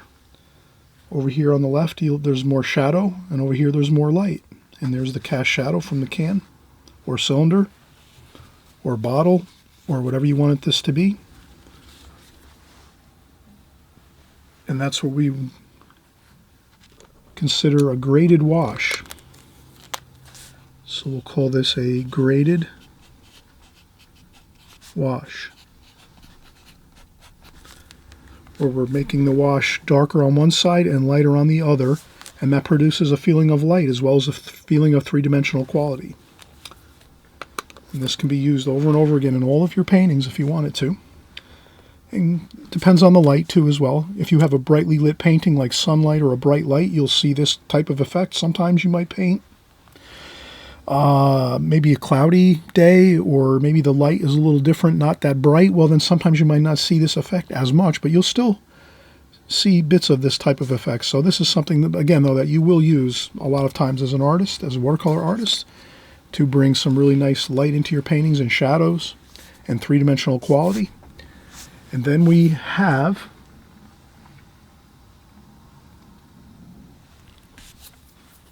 the more interesting example of this is we did this graded wash, we did the cylinder, so we could just even put underneath this cylinder.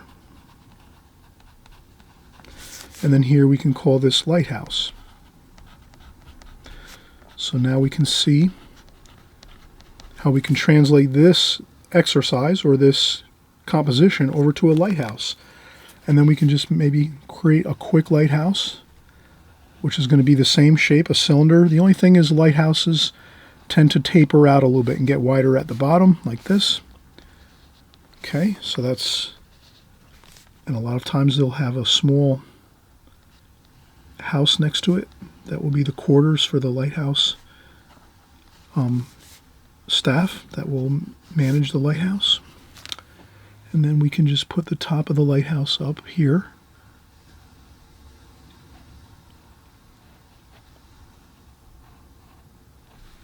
Okay, so we can have a lighthouse, just the idea of it. And then we can do some negative shade painting. We can paint around the lighthouse.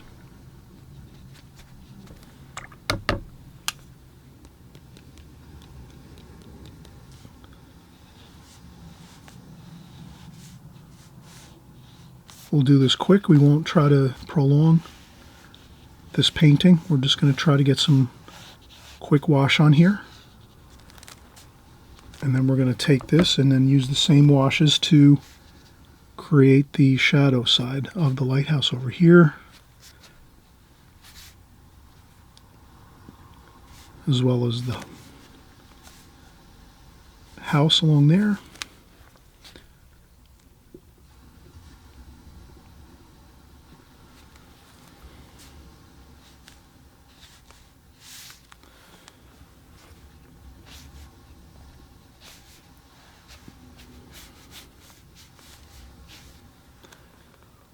And a touch of orange.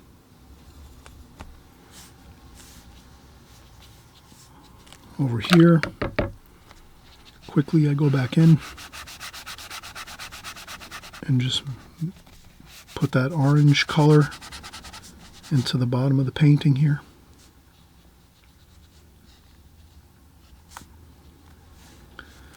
And then I try to use a damp brush now. Take my damp brush, dry off the little bit of water off the brush, and then try to blend this in like that. Okay, and then we have some blue, maybe some yellow ochre,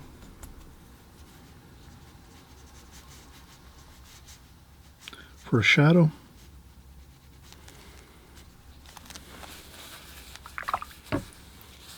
Maybe we'll have a little bit of darker darks up here.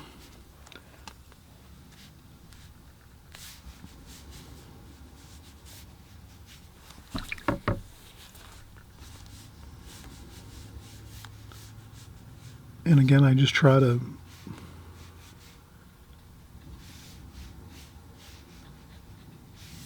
blend things together so that everything looks like it's working together.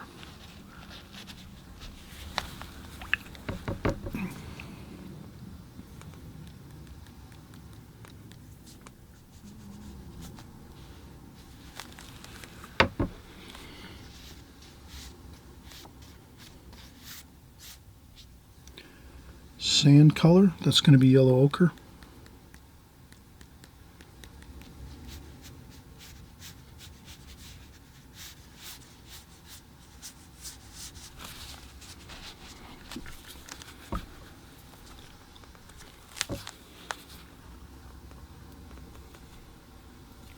Maybe some more darker darks here.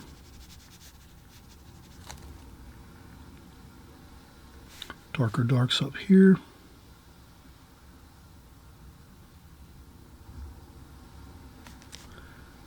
Couple of little bits of detail on the top of the lighthouse.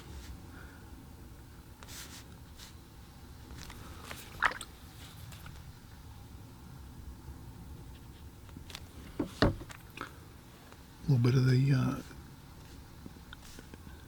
orange or yellow ochre.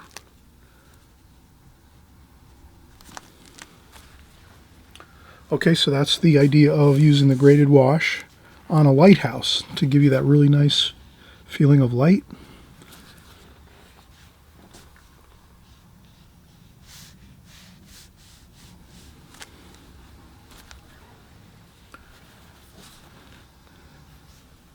Okay, and then the last we're going to do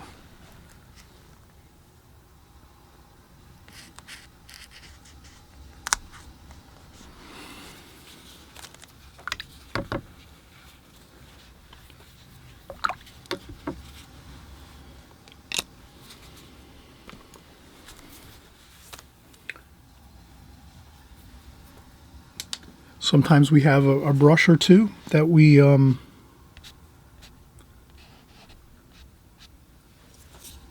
might have from doing some home improvement projects like this. Let's just try out a little bit of some textures, maybe some weeds and grasses and things like this with a brush that we might find in our basement or in our somewhere along the line in our house. We might have a little shack out back. You might have like a tool shed or something, and you find an old brush that might be like an old paintbrush or something. Let's try to use something like this, see what kind of effects we can get with this. Let's try it out. So we'll take this brush, maybe we'll mix up some paint here. First off, let's make it some nice green and gold, yellow ochre, and some raw umber. And then maybe over here we'll add some blue, French ultramarine blue. Over here some gray colors.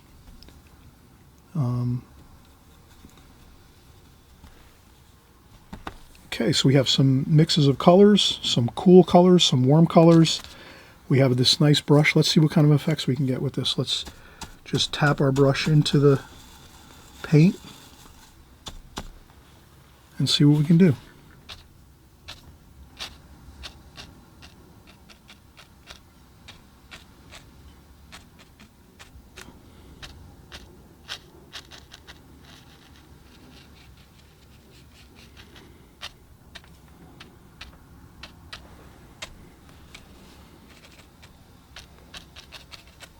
Look how good that looks. Okay, so I'm continuing on. I'm not sure how far, but we use this brush here. This is like a brush you might have that you find out in the garage or in the basement or in a tool shed, like an old paintbrush. So I just found this and I figured let's try it out. Let's see how it looks. And look how great that looks. Tons of interesting bits of weeds and grasses and one or two little small bits of brush strokes. And then we can just add a few more weeds here like this.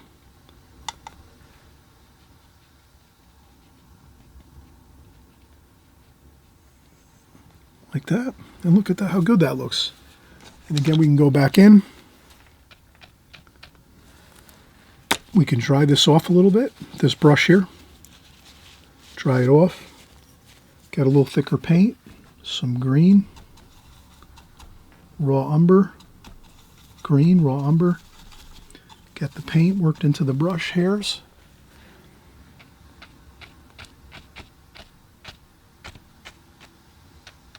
And look at that, that looks great.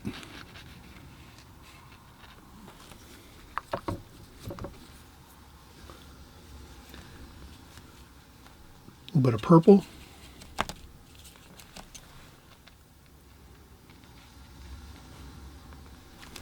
To mix and mingle with those colors. for the shadow colors underneath here. And then we'll do some more shadowing like this.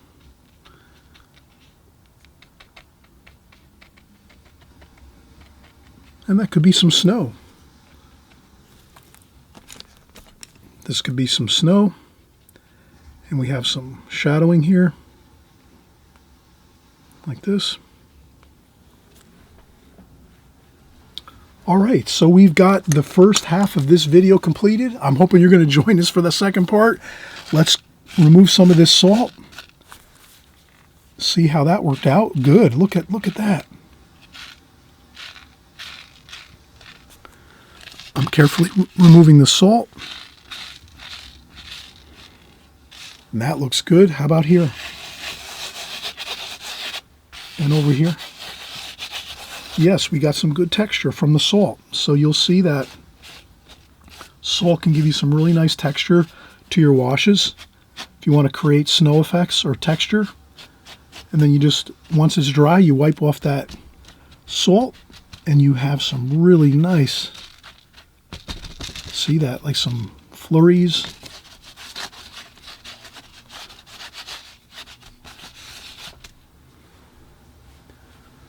Okay, we're going to go on to the next video, part 2 of 2, with methods and techniques, tips, tricks, and watercolor.